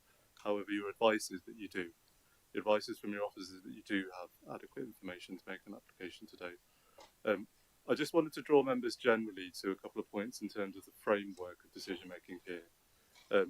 It's a section I often quote in these committees, that Section 70 of the Town and Country Planning Act states quite clearly, in dealing with an application for planning permission, the authority shall have regard to the provisions of the development plan so far as material to the application and any other material considerations. It's already been quoted to you today, but I think it's probably useful, given that we've come in full circle, just to quote some of this to keep it in the forefront of your minds. We have our own local plan, which quite clearly states that, we've got the National Planning Policy Framework, which states when determining planning applications, great weight should be given to the benefits of mineral extraction, including to the economy. So that is a material consideration that you're obliged to have regard to. There's also the section from the adopted minerals plan, where it says development proposals which will increase the supply of secondary and or recycled aggregates will be supported where it can be demonstrated there are no significant environmental, transport or other unacceptable impacts. And obviously this whole debate is about those last three sections here. So that's where I'd like you to direct your minds in terms of what you're considering today. But within that context, it is important to remember there are a number of statutory consultees, and there are consultees who have expressed a negative view towards this application.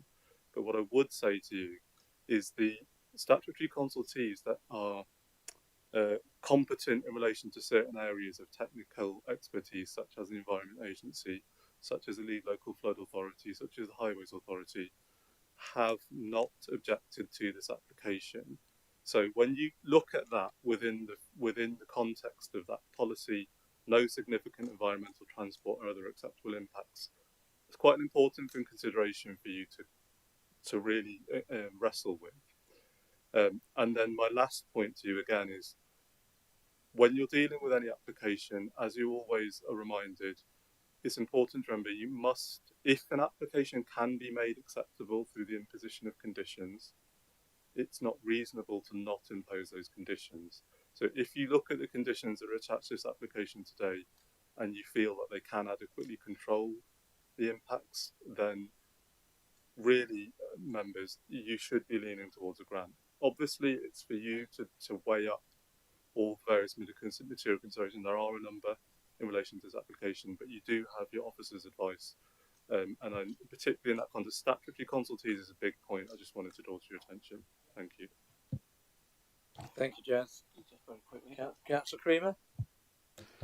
Yeah, just say very quickly, my main concerns were the dust and the possible contamination, but I'm more than happy that the Environment Agency with their licensings actually do cover those.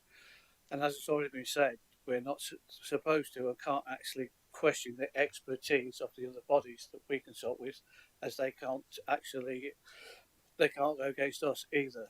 But it needs both. It needs the Planning Commission, it needs the Environment Agency's licence to go ahead. So my concerns have actually been addressed in the main by the Environment Agency and their expertise. So, yes. Thank you, Councillor Creamer. Anyone else before we move to the vote? Councillor Purdue-Horan. Thank you, Mr. Chairman. And I'd like to join colleagues in thanking the officers for an extremely comprehensive report. We have, over the last 7 days, ploughed through nearly 500 paragraphs, 70 conditions, and it's been a lot of information to take in. I've no doubt, Mr. Chairman, that yourself and other Bassett Law councillors have known of this application for some time, probably. And I'm grateful for the input that local Bassett Law councillors have put in, and of course, in particular, our own county councillor, Tracy Taylor.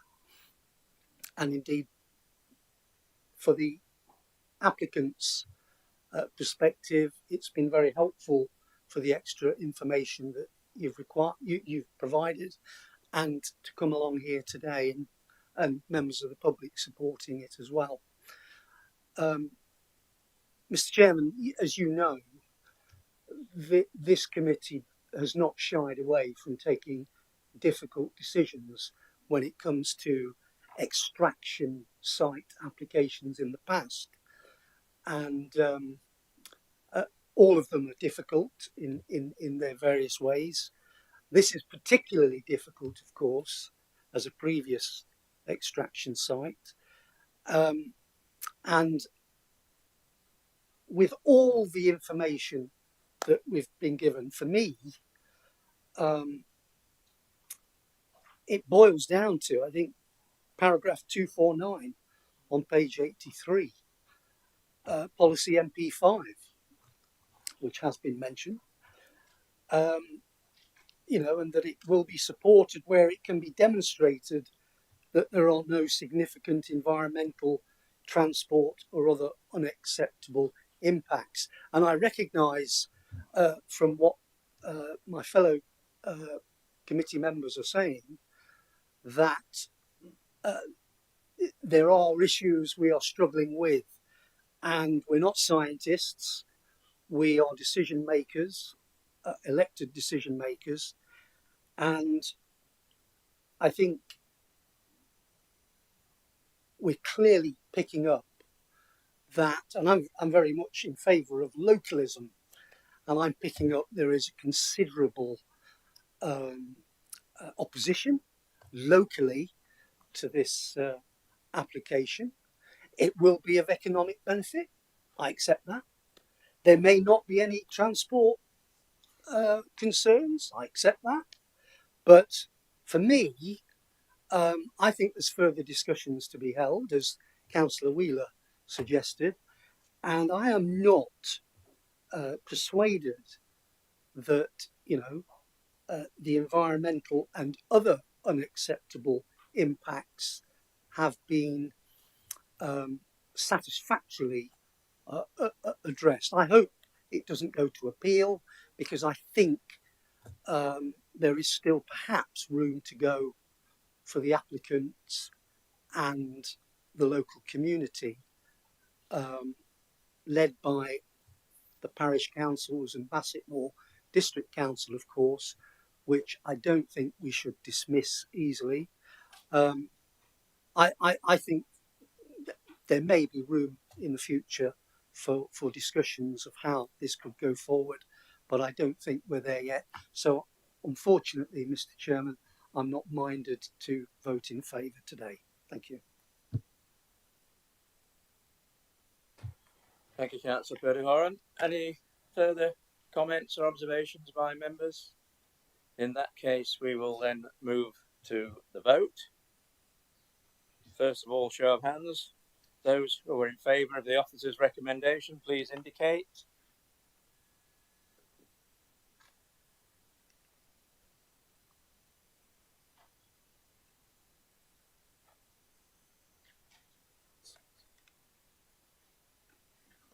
Those against?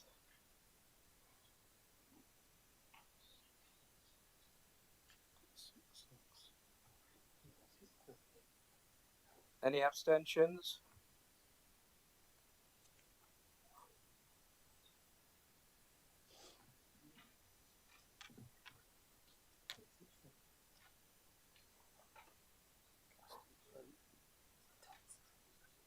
Let me do it again. We won't clear. There appears to be a bit of confusion about those who voted for. Could we please indicate those who vote for the application?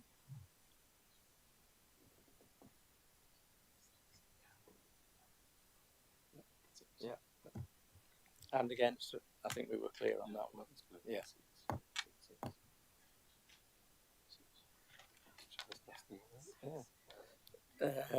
The vote is a tie, and as chairman I have to cast my casting vote, and as I voted in favour of the application, then my casting vote will be in favour of the officer's recommendation.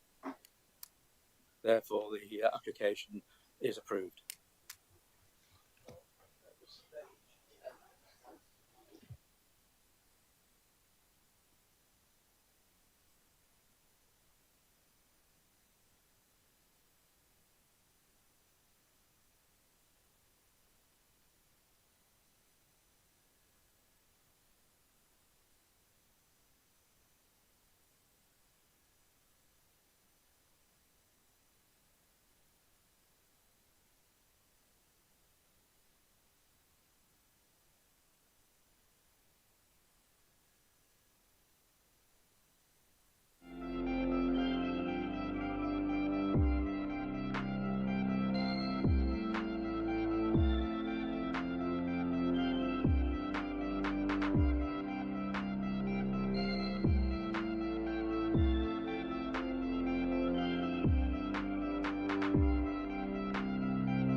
To leave. We do have one more agenda item for the committee to consider.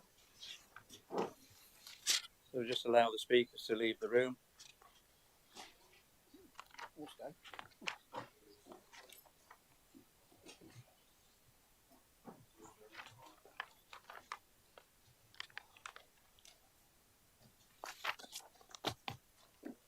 The final item on the agenda is the regular development management progress report, and I invite Jonathan Smith to present the report. I'll be brief, Chair. This is the standard report you receive every committee members. So yeah, happy to field any questions you might have. Are members content? Can we accept the report? No questions, comments? Then that concludes the business. Thank you for your attendance, which has probably been the longest planning meeting I've chaired since becoming chairman of the planning committee.